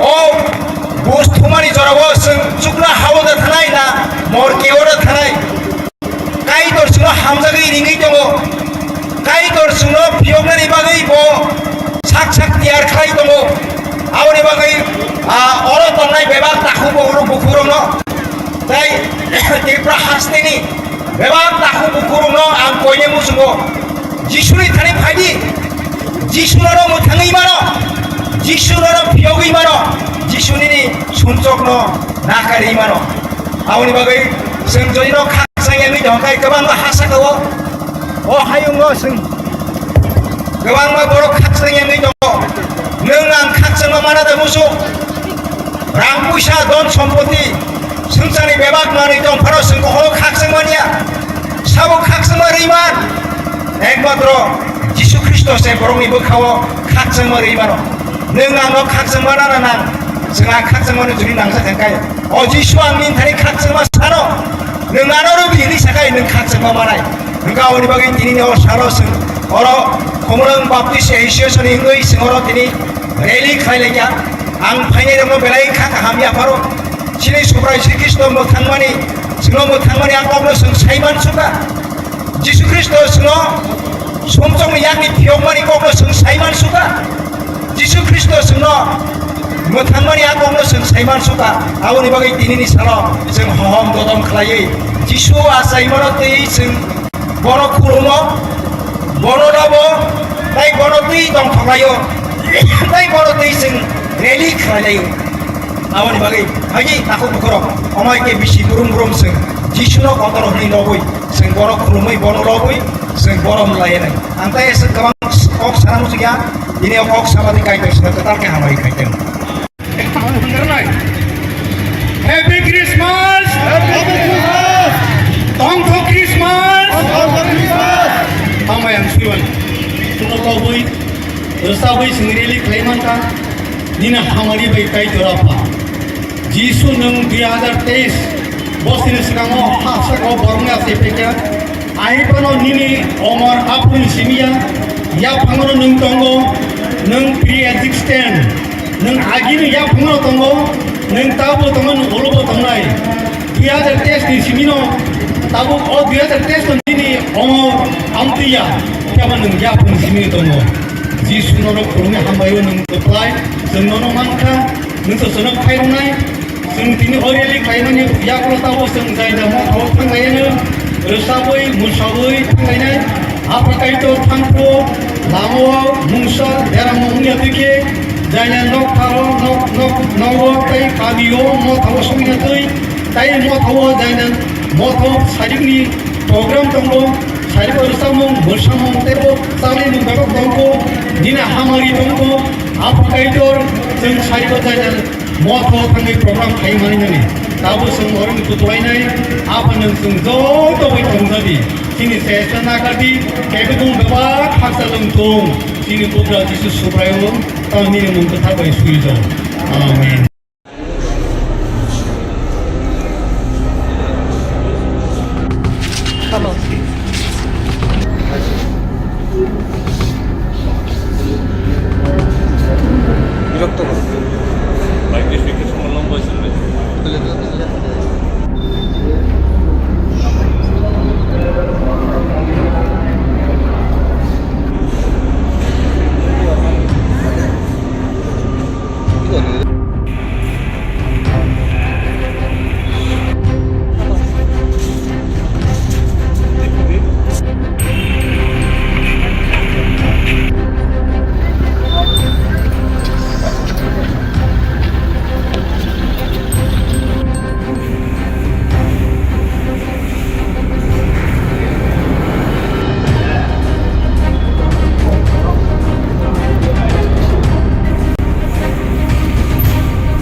কি বলবেন? আরে এই হইছে না আসলে একটাই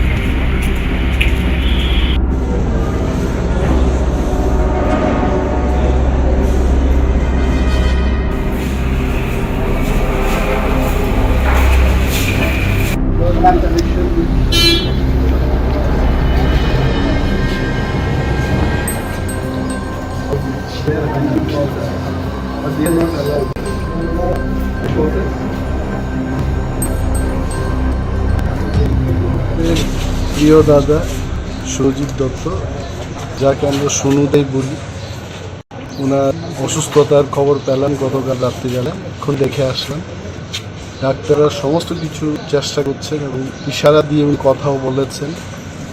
এবং এটুকু বলতে পারি যে মেডিকেল ট্রিটমেন্টে যা যা দরকারটা হচ্ছে, শুনলাম যে এয়ার লিফটিং করে আগামীকাল নিয়েও যাওয়া হবে নাকি, বাট উনি ইশারা দিয়ে কথা বলছেন। বললাম যে দাদা আপনি ভালো হয়ে উঠবেন, ভগবানের কাছে প্রার্থনা করবো যে তাড়াতাড়ি উনি যেন সুস্থ হয়ে ওঠেন। ডাক্তারবাবু condition, he was in mass, but he was giving all indication, and when I said that you are okay, you will be all right within 2-3 days, he was also giving his signal that I am strong and then I'll be all right.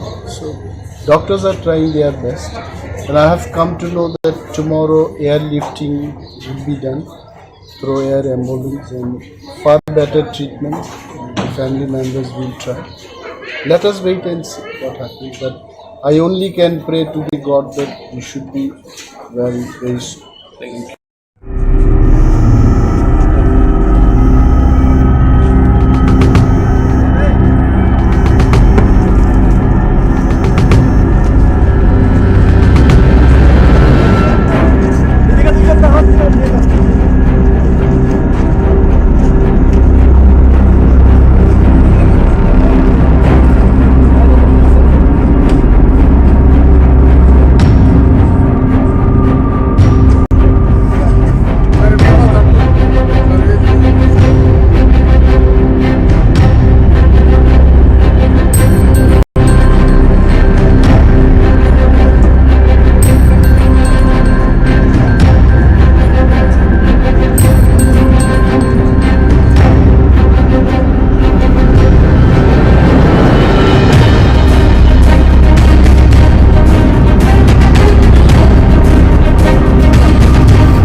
কত টাকা পাইবি?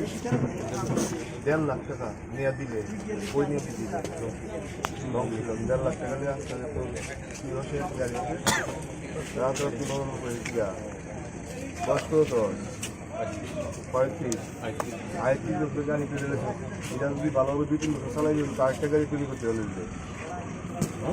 এত লোক কেন বাবা যা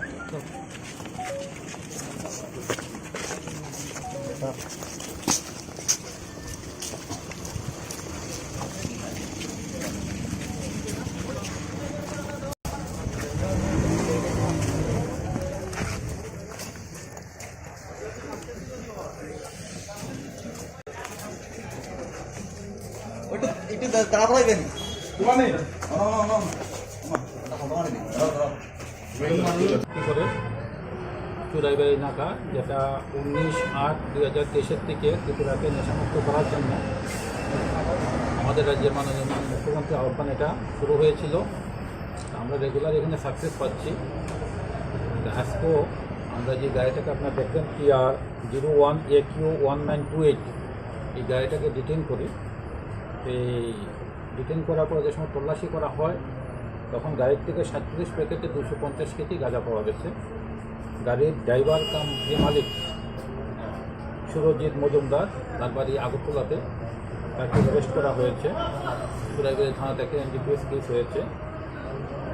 আর গাড়িটা এসেছিল আগরতলা থেকে, এটা গুয়াহাটির দিকে যাচ্ছিল। আপাতত পাওয়া গেছে, বাকিটা আমরা বের করবো। কালোবাজার মূল্য কত হবে? কালোবাজারের মূল্য প্রায় 50 লক্ষ টাকার মতো। কত কিছু পিছিয়ে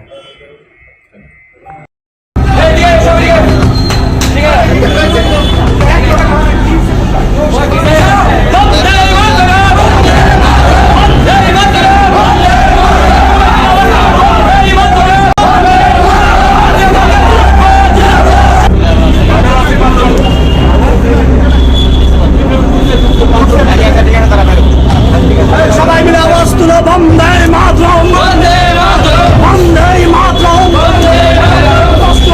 ছাত্ররা নিজের ভবিষ্যৎ করে আমাদের শিক্ষা মেনে চলা চাই।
সবাই মিলে আওয়াজ তুলো, বন্দে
যে আমাদের রাজ্যে মাধ্যমিক এবং উচ্চ মাধ্যমিকে যে প্রি বোর্ড পরীক্ষা হওয়ার কথা ছিল তার আগেই বাংলা প্রশ্নপত্র ফাঁস হয়ে গিয়েছে এবং এই যে প্রশ্নপত্র ফাঁস হয়ে গেছে তার সঙ্গে জড়িত শিক্ষা দপ্তরের আমরা মনে করি একাংশ যারা কর্মচারী আছেন বা যারা দায়িত্বে আছেন।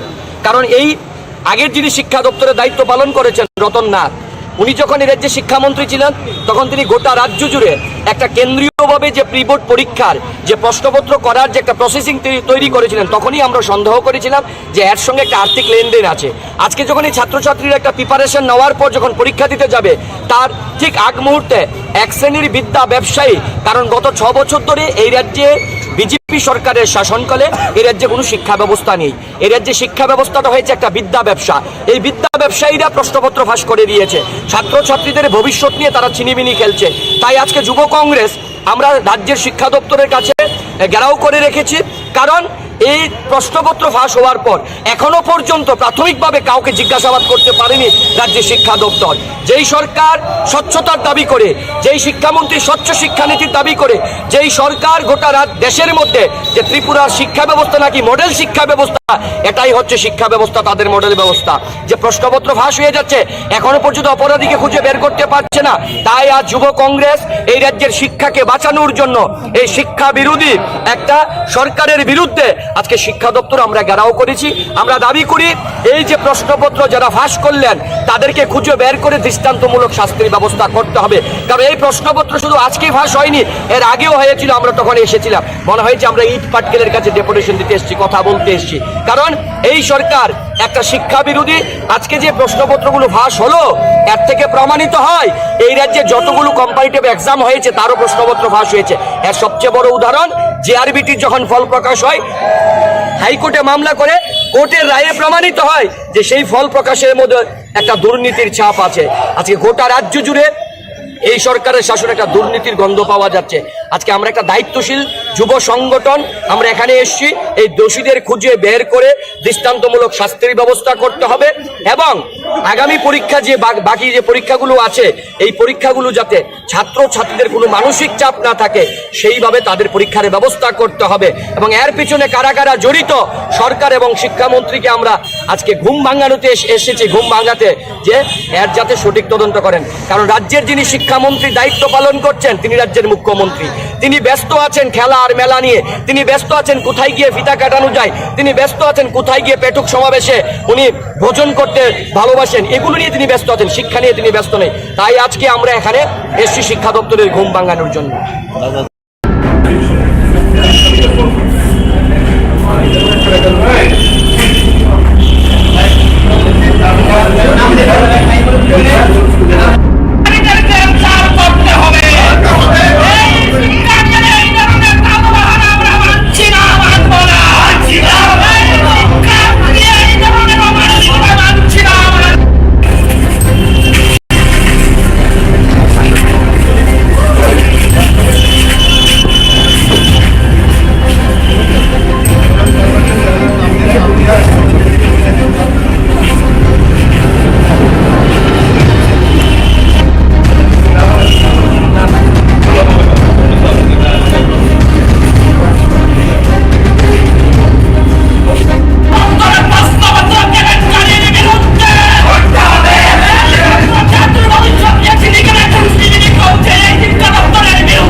আজকে আমরা এসএফআই টিএসইউ শিক্ষা ভবনে মাধ্যমিক শিক্ষা অধিকর্তার উদ্দেশ্যে ধর্ণা দিতে এসেছি। আমরা লক্ষ্য করেছি আমাদের রাজ্যের অত্যন্ত গুরুত্বপূর্ণ একটা পরীক্ষা মাধ্যমিক উচ্চ মাধ্যমিকের প্রি বোর্ড পরীক্ষার প্রশ্নপত্র ফাঁস হয়ে গেছে। টাকার বিনিময়ে বিভিন্ন কোচিং সেন্টার থেকে এই প্রশ্নপত্র বিলি হয়েছে। আমরা প্রশ্ন তুলতে চাইছি যে কেন্দ্রীয়ভাবে মাধ্যমিক শিক্ষা দপ্তরের অধীনে পরিচালিত একটা পরীক্ষা, এই পরীক্ষার প্রশ্নপত্র বাজারে ফাঁস হয়ে যায়। এই দপ্তরের ভেতরে ঘুঘুর বাসা রয়েছে। দপ্তরের আধিকারিকদের দুর্বলতার কারণে গুরুত্বপূর্ণ পরীক্ষার প্রশ্নপত্র বাজারে বিক্রি হচ্ছে। আর আমাদের রাজ্যের ছাত্রছাত্রীদের ভবিষ্যৎ নিয়ে এই শিক্ষা দপ্তর ছিনিমিনি খেলছে।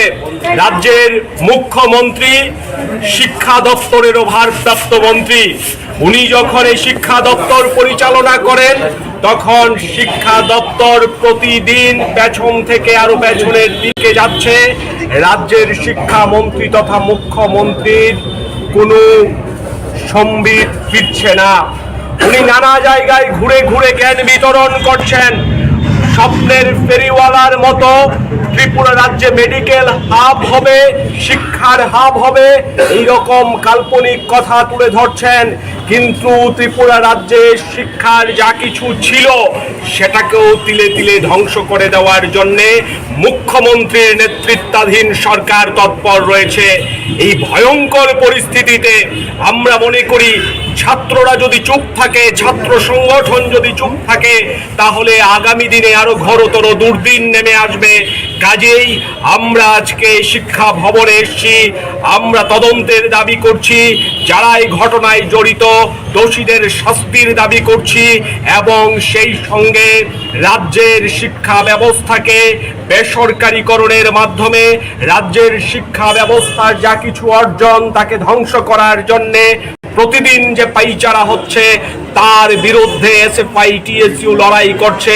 আমরা মনে করি এই সরকারের দৃষ্টিভঙ্গির কারণে, এই সরকারের দুর্বলতার কারণে আজকে গোটা রাজ্যে শিক্ষা ব্যবস্থা ভেঙে পড়ছে। কাজেই আমরা এখানে প্রতিবাদ জানাতে শিক্ষা ভবনের সামনে ধর্ণা দিচ্ছি। আমরা মনে করি এই সরকার যতক্ষণ পর্যন্ত তাদের শীত ঘুম ভেঙে বেরিয়ে না আসবে ততক্ষণ পর্যন্ত এই রাজ্যের ছাত্রদের এই ধরনের বিপদের বারবার সম্মুখীন হতে হবে। আমরা নিন্দা জানাই, ধিক্কার জানাই এই তগলুকি যে সরকার চলছে এবং এই সরকারের অধীনে একটা অপদার্থ শিক্ষা দপ্তর যারা বারে বারে রাজ্যের শিক্ষা ব্যবস্থার উপর আক্রমণ করছে, আঘাত করছে। জানার জন্য আপনাদের পুরো সহযোগিতা প্রয়োজন। আর এই পরীক্ষাকে ভালোভাবে নিষ্পন্ন করার জন্য, সার্থক করার জন্য আপনারা পুরোপুরি আশা করি আমাদের সাথে সহযোগিতা করে যাবেন এবং আমাদের বিভিন্ন যেগুলো সবাই জানা উচিত এগুলো ঠিকমতো প্রচার করে যাবেন। একটু সময়সূচিটা নির্ঘণ্টটা একটু বলে দিন। হ্যাঁ, আমাদের পরীক্ষা আগামী যেটা শুরু হবে পরীক্ষার সময়তে আগে আমি একটু দু একটা বিষয় একটু পরিষ্কার করে নিই, তারপর সময়সূচি বলছি। আমাদের পরীক্ষা দেখুন, এর মধ্যে সারা ত্রিপুরায় আমাদের গতবার যতগুলো সেন্টার ছিল, যে ব্যবস্থাপনা ছিল, এটা পাল্টে গেছে। অনেকগুলো স্কুল, প্রায় 120টা স্কুলের মতো বিদ্যাজ্যোতি হওয়াতে আমাদের এই পরীক্ষার সময়তে অনেকগুলো সেন্টার এবং ভেন্যু পরিবর্তন হয়ে গেছে। তো আমাদের এই পরীক্ষাতে বিশেষ করে যেগুলো বিদ্যাজ্যোতি স্কুল হয়ে গেছে, এর মধ্যে অনেকগুলো স্কুল আগে আমাদের সেন্টার ছিল। বিদ্যাজ্যোতি হওয়াতে সেই বিদ্যাজ্যোতির কাছে আমরা যাচ্ছি না, বিদ্যাজ্যোতিকে পুরো সরিয়ে রেখে আমরা আলাদাভাবে পরীক্ষার ব্যবস্থা করেছি। আলাদা সেন্টার, আলাদা ভেন্যু আমাদের এখন তৈরি হয়ে গেছে। যেমন ধরুন আমাদের মাধ্যমিক পরীক্ষা যেটা হবে, মাধ্যমিক পরীক্ষায় মোট 69টা 69 ভেন্যু আছে। সেন্টার 69 সেন্টার, 69টা সেন্টার আছে আর 144টা ভেন্যু আছে। সেন্টার হলো আমাদের শাখা আর ভেন্যু মানে প্রশাখা। একটা সেন্টারের আন্ডারে কয়েকটা ভেন্যু থাকে। আর 12 পরীক্ষার সময়তে আমাদের যেটা সেন্টার আছে 60 আর ভেন্যু আছে 98। তার মধ্যে মাধ্যমিক যে পরীক্ষা, মাধ্যমিক পরীক্ষায় আমাদের এবার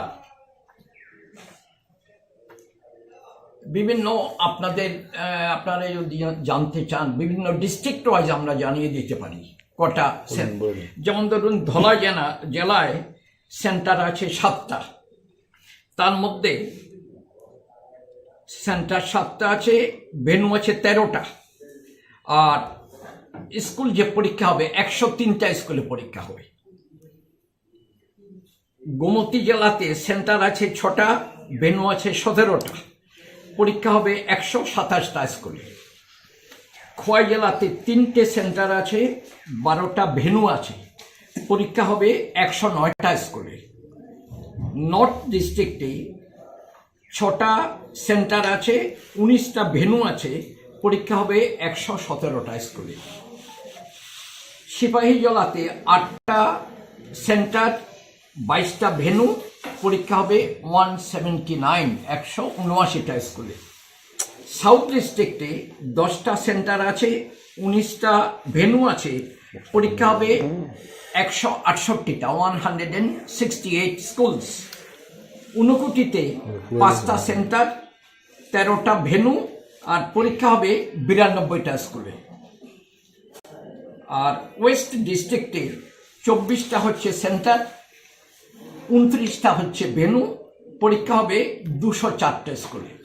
ইন টোটাল আমাদের তাহলে কি দাঁড়াচ্ছে, মাধ্যমিক পরীক্ষায় 69টা সেন্টার, 144টা ভেন্যু, আর টোটাল পরীক্ষা হবে 1099টা স্কুলে। আর 12-এর সময়তে দেখুন, 12 পরীক্ষায় আমাদের সেন্টার আছে ধলাই জেলাতে 7টা। আগে বলেছিলাম 12 পরীক্ষায় টোটাল নাম্বার অফ সেন্টার হচ্ছে 60টা, আর ভেন্যু হচ্ছে 98টা। তার মধ্যে ধলাই জেলায় পরীক্ষা হবে 7টা সেন্টার, ভেন্যু হচ্ছে 10টা, আর পরীক্ষা হবে 34টা স্কুলে 34 স্কুলস। গোমতী জেলাতে 6টা সেন্টার, 22টা ভেন্যু, পরীক্ষা হবে 45 স্কুলস 45টা স্কুলে। খোয়াই জেলাতে 3টে সেন্টার, 7টা ভেন্যু, পরীক্ষা হবে 37টা স্কুলে। নর্থ ডিস্ট্রিক্টে 5টা সেন্টার, 13টা ভেন্যু, পরীক্ষা হবে 46টা স্কুলে। সিপাহী জেলাতে 8টা সেন্টার, 13টা ভেন্যু, আর পরীক্ষা হবে 65টা স্কুলে। সাউথ ডিস্ট্রিক্টে 8টা সেন্টার, 14টা ভেন্যু, পরীক্ষা হবে 70টা স্কুলে। ঊনকোটিতে 3টে সেন্টার, 6টা ভেন্যু, পরীক্ষা হবে 29টা স্কুলে। আর ওয়েস্ট ডিস্ট্রিক্টে 20টা সেন্টার, ভেন্যু হবে 23টা, আর পরীক্ষা হবে 97টা স্কুলে। এই মোট আমাদের 12-এর জন্য 60টা সেন্টার হবে, 98টা ভেন্যু হবে, আর সারা স্টেটে 12 পরীক্ষা হবে 423টা স্কুলে 423 স্কুলস। আপনাদের আরেকটা বিষয় আপনারা একটু যেটা বলবেন, দেখুন আমাদের ছেলেপুলেদের পরীক্ষা যখন ওরা দেয়, ছেলেমেয়েরা পরীক্ষার সময়তে ওদের যাবতীয় পরীক্ষার অ্যান্সার স্ক্রিপ্ট যেটাতে লিখে এর মধ্যে কতগুলো ইনস্ট্রাকশন দেওয়া থাকে। আমরা চাইছি এবার বোর্ডের দিক থেকে আমরা বিভিন্ন টিম বিভিন্ন জন হঠাৎ করে পরীক্ষার সময়তে সব দেখতে যাব, আর এখন নতুন সেন্টারগুলো ঠিকভাবে হয়েছে কিনা এটা দেখার জন্য আমরা এর মধ্যেই গত 11 ডিসেম্বর থেকে 16 ডিসেম্বর অবধি সারা ত্রিপুরায় বিভিন্ন নতুন সেন্টারগুলো টিম বিভক্ত হয়ে সব আমরা ভিজিট করে এসেছি, দেখে এসেছি। ওদের একটা সেন্টার করতে গেলে মিনিমাম কী রিকোয়ারমেন্টস থাকা উচিত, কী কী সুযোগ সুবিধে থাকা উচিত, এগুলো দেখে এসেছি। আবার আমরা মিটিং করব। প্রত্যেকটা সেন্টার, প্রত্যেকটা ভেন্যু কোনো অসুবিধা হলে ওরা আমাদের সাথে যোগাযোগ করবেন যেন ঠিকমতো পরীক্ষা চলতে পারে। আর রাজ্য সরকারের দিক থেকে আমাদের সাথে পুরোপুরি সহযোগিতা করার চেষ্টা করছেন, আমরাও যোগাযোগ রেখে চলার চেষ্টা করছি। আর পরীক্ষার্থী যেটা আছে, এইবার মানে 2024-এ অ্যাপ্রক্সিমেটলি, এখন এক্সাক্ট নাম্বার বলা যায় না, মোটামুটিভাবে যেটা ফিগার আছে, মাধ্যমিক পরীক্ষা দেবে 38,531 জন, আর 12-এর পরীক্ষা দেবে 27,608 জন। এটা যেহেতু অনেকগুলো স্কুল বিদ্যাজ্যোতি হয়ে গেছে, সেহেতু গতবার যেটা ছিল 2023-এ তা থেকে পরীক্ষার্থীর সংখ্যা কিছুটা কমে গেছে। যেমন ধরুন মাধ্যমিকে 2023-এ 43,730 জন ছিল, এবার হয়ে গেছে 38,531 জন। 12-এতে গতবার ছিল 38,125 জন, এবার হয়ে গেছে 27,608 জন, প্রায় অ্যাবাউট 10,000 স্টুডেন্টস কমে গেছে। অনেকগুলি স্কুল বিদ্যাজ্যোতি হওয়াতে কমে গেছে। তারপরে আমাদের পরীক্ষার সময়তে বিভিন্ন টেকনিক্যাল বিষয়গুলো, এই সম্বন্ধে এক্সপার্ট আমাদের মধ্যশিক্ষা পরিষদের সচিব ডক্টর দুলাল দে আছেন, উনি বিস্তারিতভাবে আপনাদের বিভিন্ন প্রশ্ন উত্তর দেবেন। আমি মোটামুটিভাবে এটা বলার চেষ্টা করছি, সেটা হলো আমাদের মাধ্যমিক এবং 12 পরীক্ষা শুরু হবে মার্চের 1 তারিখ, মানে 1 মার্চ শুক্রবার। এটা হবে 12-এর ইংরেজি। তারপর আমি শুধু 12-এর পরীক্ষাগুলো বলি। 12-এর পরীক্ষা হবে মোট 13 দিন, 13 ডেজ, আর মাধ্যমিকের পরীক্ষা হবে মোট 6 ডেজ, 6 দিন। আর 12-এর পরীক্ষা যেটা হবে, প্রথম হলো 12-এর পরীক্ষা 1 মার্চ, ওই দিন হবে ইংরেজি পরীক্ষা, ওই দিন শুক্রবার। আর এরপরে পরীক্ষা দ্বিতীয় 4 মার্চ, 4-3, এই দিন বিভিন্ন ল্যাঙ্গুয়েজের পরীক্ষা হবে, বাংলা, হিন্দি, ককবরক, মিজো। পরীক্ষার সময়টা হলো 12টায় শুরু হবে, 3:15-তে শেষ হবে। আর 12 পরীক্ষা তৃতীয় দিন পরীক্ষা হবে 6 তারিখ, 6-3, ওই দিন কেমিস্ট্রি পরীক্ষা হবে আর পলিটিক্যাল সায়েন্স পরীক্ষা হবে, কেমিস্ট্রি আর পলিটিক্যাল সায়েন্স। আর এরপরে 9 তারিখ পরীক্ষা, 6-এর পরে 9 তারিখ শনিবার পরীক্ষা হবে বিজনেস স্টাডিজ, এডুকেশন, ফিজিক্স, এই 3টে বিষয়। তারপরে 11 তারিখ পরীক্ষা হবে সোমবার, অ্যাকাউন্টেন্সি, বায়োলজি এবং হিস্ট্রি। 13 তারিখ পরীক্ষা হবে বুধবার, ম্যাথমেটিক্স আর ফিলোসফি, এই 2টো বিষয়। 15 তারিখ পরীক্ষা হবে ফ্রাইডেতে ইকোনমিক্স। 18 তারিখ পরীক্ষা হবে সাইকোলজি। 20 তারিখ পরীক্ষা হবে বুধবারে জিওগ্রাফি। 22 তারিখ পরীক্ষা হবে ফ্রাইডেতে সংস্কৃত, স্ট্যাটিস্টিক্স আর অ্যারাবিক, এই 3টে বিষয় 22 তারিখ পরীক্ষা হবে। 26 তারিখ পরীক্ষা হবে মঙ্গলবার, সোসিওলজি। 28 তারিখ পরীক্ষা হবে বৃহস্পতিবার, কম্পিউটার সায়েন্স আর মিউজিক। 30 তারিখ পরীক্ষা হবে শনিবার, ওই কতগুলি ভোকেশনাল সাবজেক্ট আছে, এগুলো আমাদের একটু পরে বিস্তারিতভাবে আমাদের সেক্রেটারি ডক্টর দে বলবেন। তারপরে মাধ্যমিকের, তাহলে এই আমাদের শেষ হয়ে গেল। 13 দিন পরীক্ষা হবে বলছিলাম মোট। 12-এর পরীক্ষা 1 তারিখ 1 মার্চ শুরু হবে, শেষ হবে 30 তারিখ। ইনফরমেশন যেগুলো আজকে আমরা রুটিন পাবলিশ করছি 2024-এর মাধ্যমিক এবং উচ্চ মাধ্যমিক পরীক্ষা। তো এর সঙ্গে আমি সমস্ত, যেহেতু রুটিন পাবলিশড হলো, আনুষ্ঠানিকভাবে পরীক্ষার কাজ শুরু হয়ে গেছে আমি ধরতে পারি। আমার তরফ থেকে, মধ্যশিক্ষা পর্ষদের তরফ থেকে ত্রিপুরা রাজ্যের সমস্ত মাধ্যমিক এবং উচ্চ মাধ্যমিক যারা পরীক্ষা দেবে সকল ছাত্রছাত্রীদের জন্য আমার শুভেচ্ছা থাকবে, সবাই ভালো রেজাল্ট করতে পারে।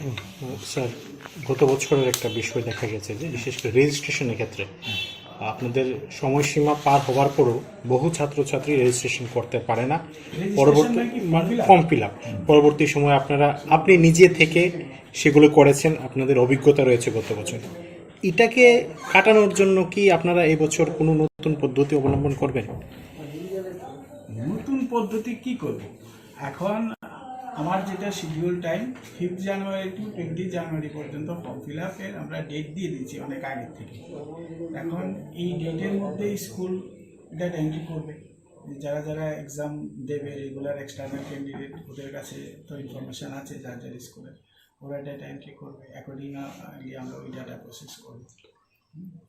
ফলাফলের ক্ষেত্রে কোনো সময়সীমা আপনারা টেন্টেটিভ ডেট? ফলাফল 30 তারিখ যদি মার্চের শেষ হয়ে যায়, তারপর অ্যান্সার স্ক্রিপ্টগুলো ইভ্যালুয়েশনের জন্য রেডি করতে এপ্রিল মাস লেগে যাবে।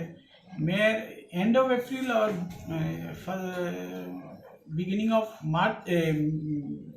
মে আমি আশা করছি যে হয়তো ইভ্যালুয়েশন শুরু করতে পারবো, যদি ঠিক টাইমে হয় এন্ড অফ মে বা জুনের মানে উইদিন 5th জুন আমরা রেজাল্ট পাবলিশ করতে পারবো।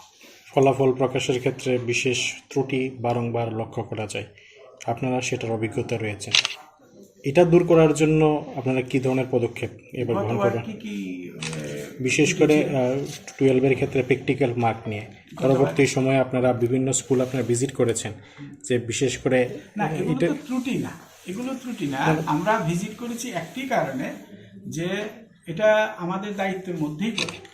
যেহেতু ইন্টারনাল অ্যাসেসমেন্ট 20 মার্কসের এখন হয়েছে এনসিইআরটি কারিকুলাম হিসাবে 2020 থেকেই চলছে এই প্রসেস।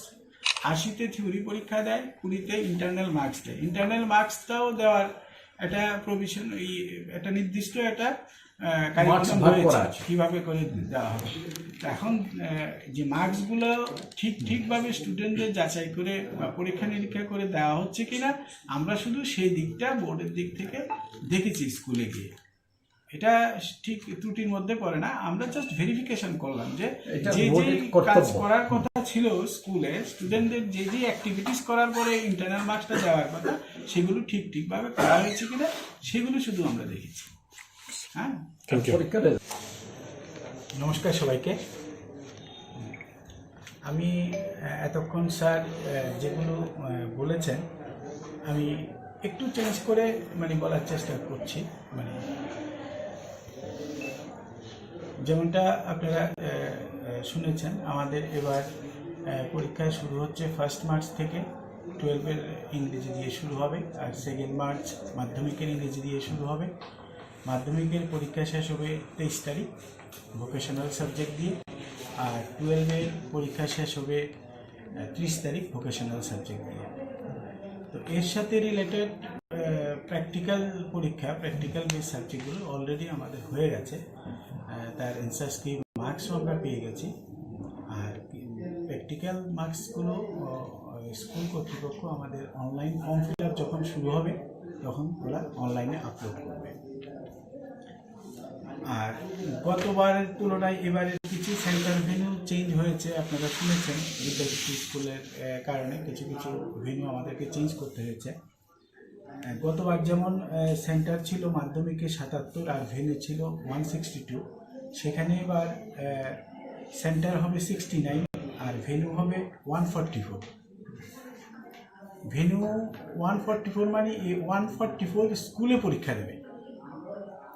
আর এখানে যেটা স্কুল আমরা বলছি 1099 মাধ্যমিকে এবার স্কুল আছে, যারা যে সমস্ত স্কুল থেকে স্টুডেন্ট পরীক্ষায় অংশগ্রহণ করবে, পরীক্ষা দেবে ওই 144 ভেন্যুতে।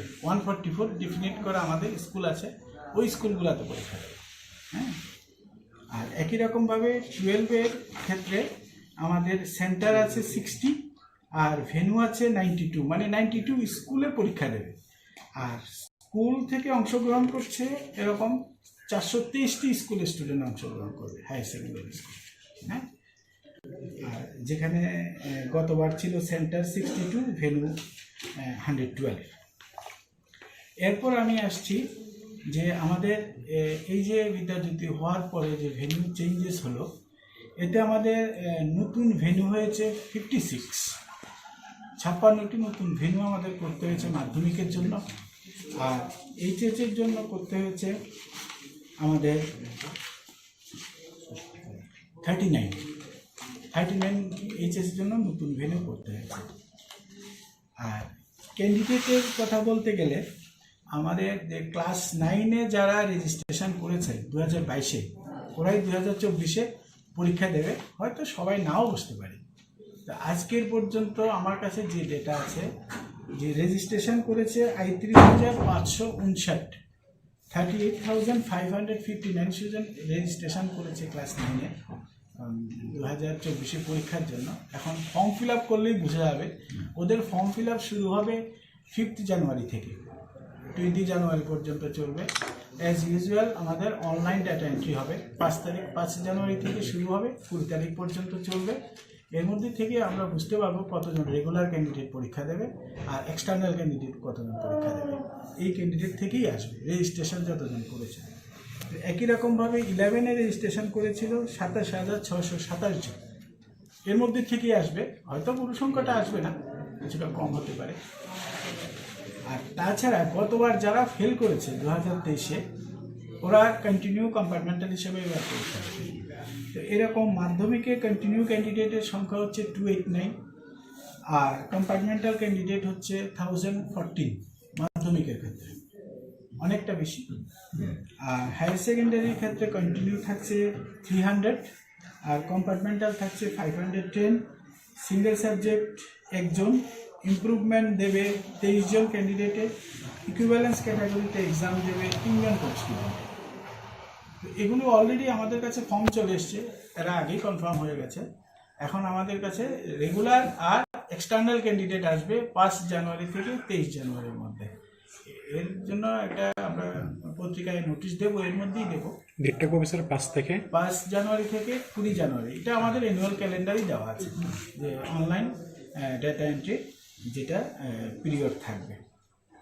তো এই হচ্ছে আমাদের এবারকার পরীক্ষার মোটামুটি একটা ইনফরমেশান। আর মাধ্যমিকের পরীক্ষা যেহেতু 2 তারিখ শুরু হচ্ছে, এবার আমরা চেষ্টা করেছি একটু ডিফারেন্স।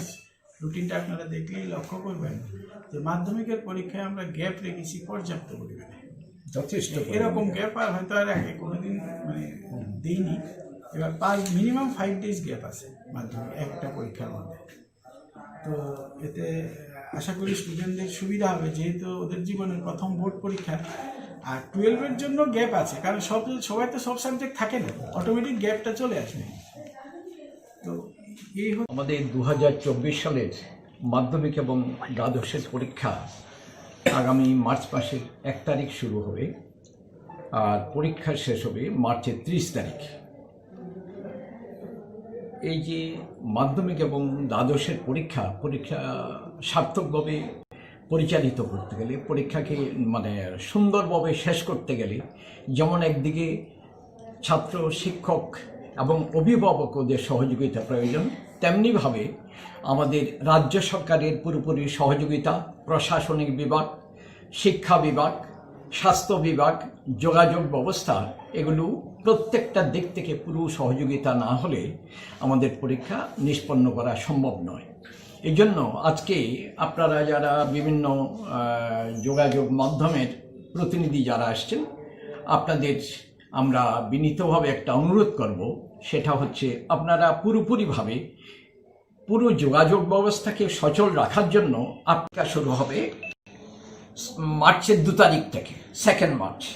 2 তারিখ পরীক্ষা হবে শনিবার, ইংরেজি 12টা থেকে 3:15 অবধি। আর 2 তারিখের পরে পরীক্ষা হবে 7 তারিখ, ওই দিন পরীক্ষা হবে ল্যাঙ্গুয়েজটা, মানে বাংলা, হিন্দি, ককবরক আর মিজো মাধ্যমিকের দ্বিতীয় দিন বললাম। প্রথম বললাম 2 তারিখ শুরু হবে মাধ্যমিক, 2 মার্চ। তারপরে দ্বিতীয় দিন পরীক্ষা হবে 7 মার্চ। তৃতীয় দিন পরীক্ষা হবে 12 মার্চ, মাধ্যমিক পরীক্ষা ওই দিন মঙ্গলবার। ওই দিন পরীক্ষা হবে সোশ্যাল সায়েন্স, মানে হিস্ট্রি আর পলিটিক্যাল সায়েন্স, আর হবে সোশ্যাল সায়েন্স, ইকোনমিক্স আর জিওগ্রাফি, এই দুটো। 16 তারিখ পরীক্ষা মাধ্যমিকের, শনিবার। ওদিন হবে সায়েন্স মানে বায়োলজি, আর হবে সায়েন্সের ফিজিক্স আর কেমিস্ট্রি, ওই 16 তারিখ। আর 21 তারিখ হবে মাধ্যমিকের বৃহস্পতিবার, ম্যাথামেটিক্স বেসিক এবং ম্যাথামেটিক্স স্ট্যান্ডার্ড, এই দুটো। 23 তারিখ পরীক্ষা হবে শনিবারেতে অপশনাল 6th সাবজেক্ট। এগুলো সম্বন্ধে বিস্তারিতভাবে আমাদের সেক্রেটারি মশাই বলবেন। একটু এই তাহলে আমাদের মাধ্যমিকের 6 দিনের পরীক্ষা শেষ হয়ে গেল। মাধ্যমিক হলো 2 তারিখ, 7 তারিখ, 12 তারিখ, 16 তারিখ, 21 তারিখ, 23 তারিখ, এই মোট 6 দিন পরীক্ষা। আর 12 হলো 13 দিন। এই হচ্ছে আমি মতলব অ্যাবস্ট্রাক্ট অফ এক্সামিনেশন রুটিন এগুলো সম্বন্ধে বললাম। এখন ডিটেলস আপনারা অন্য প্রশ্ন যদি হয়ে গেছে, কন্টিনিউ কম্পার্টমেন্ট যদি তাদের ক্ষেত্রে কি কোনো সুযোগ সুবিধা, বা যদি সবাই তো এক্সামিনেশন পাস করতে পারে না, ফেল করলে তারা সিবিএসসি প্যাটার্নে চলে যাবে, স্কুল থেকে বলা আছে, তাদের ক্ষেত্রে কি হবে? না না, স্কুল থেকে বলা আছে ব্যাপারটা এরকম। ধরুন আমার একটা বাই করা এইচএস, হ্যাঁ, বা ধরুন কাকরাবল, হ্যাঁ, ওই স্কুলটা এখন বিদ্যাজ্যোতি হয়েছে। তার পুরানো গত বছর যেই নামে ছিল স্কুলটা, তখন ওই নামের যখন স্টুডেন্ট গতবার ফেল করেছে, আমার কাছে কিন্তু ওই নামে স্টুডেন্টটা কন্টিনিউ হিসাবে থাকবে। যে স্টুডেন্টটা টিবিএসসির আন্ডারে পরীক্ষা দিয়েছে, ও তো এখন সিবিএসসিতে যেতে পারবে না, ও কন্টিনিউ হিসাবে থেকে যাবে যতদিন না সে ক্লিয়ার করতে পারে। এতে করে আপনি দেখবেন আমাদের যে স্কুলের যে সংখ্যা, অ্যাকচুয়াল স্কুলের সংখ্যা হচ্ছে 1115 মাধ্যমিকে, কিন্তু এক একটা স্কুল বিল্ডিং একটাই, নাম আছে 2টা।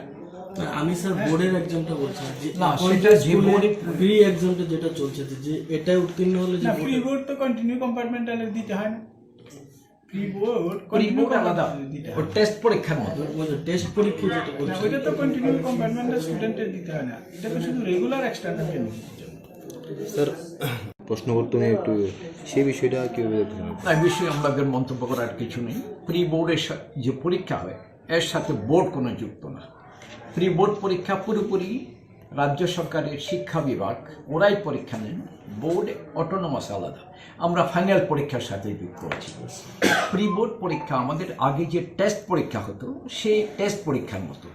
প্রি বোর্ড পরীক্ষা রাজ্য সরকারের শিক্ষা বিভাগ ওরাই ব্যবস্থা করেন, ওরাই সব দায়িত্বে থাকেন। আর ওদের যদি কৃতিত্ব হয়, ভালো হয়, সে তাদেরই প্রাপ্য। যদি কোনো স্লিপ কিছু হয় সেটা ওরাই ঠিক করবেন। এটা বোর্ড কোনো অবস্থায় যুক্ত না। স্যার নতুন যে ভেন্যুগুলো নতুন হয়েছে তার মধ্যে কি কলেজ আছে, বা কলেজ না না, কলেজ না, কলেজ সব কিছু সব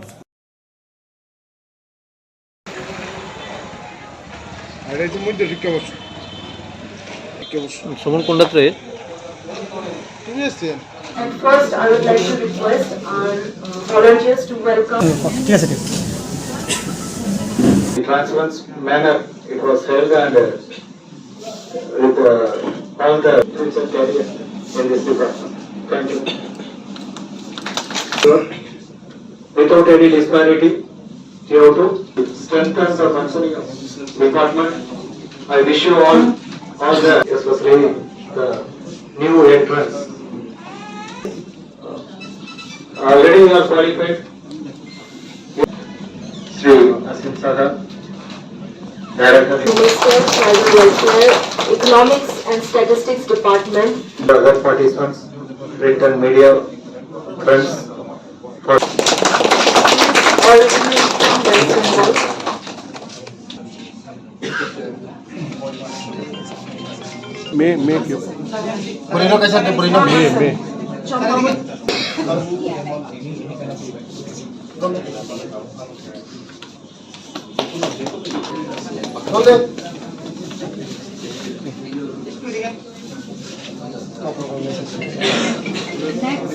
সাংবাদিক বন্ধু থেকে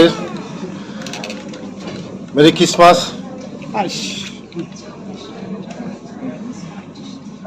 হ্যাপি নিউ ইয়ার। সব বন্ধুকে ধন্যবাদ।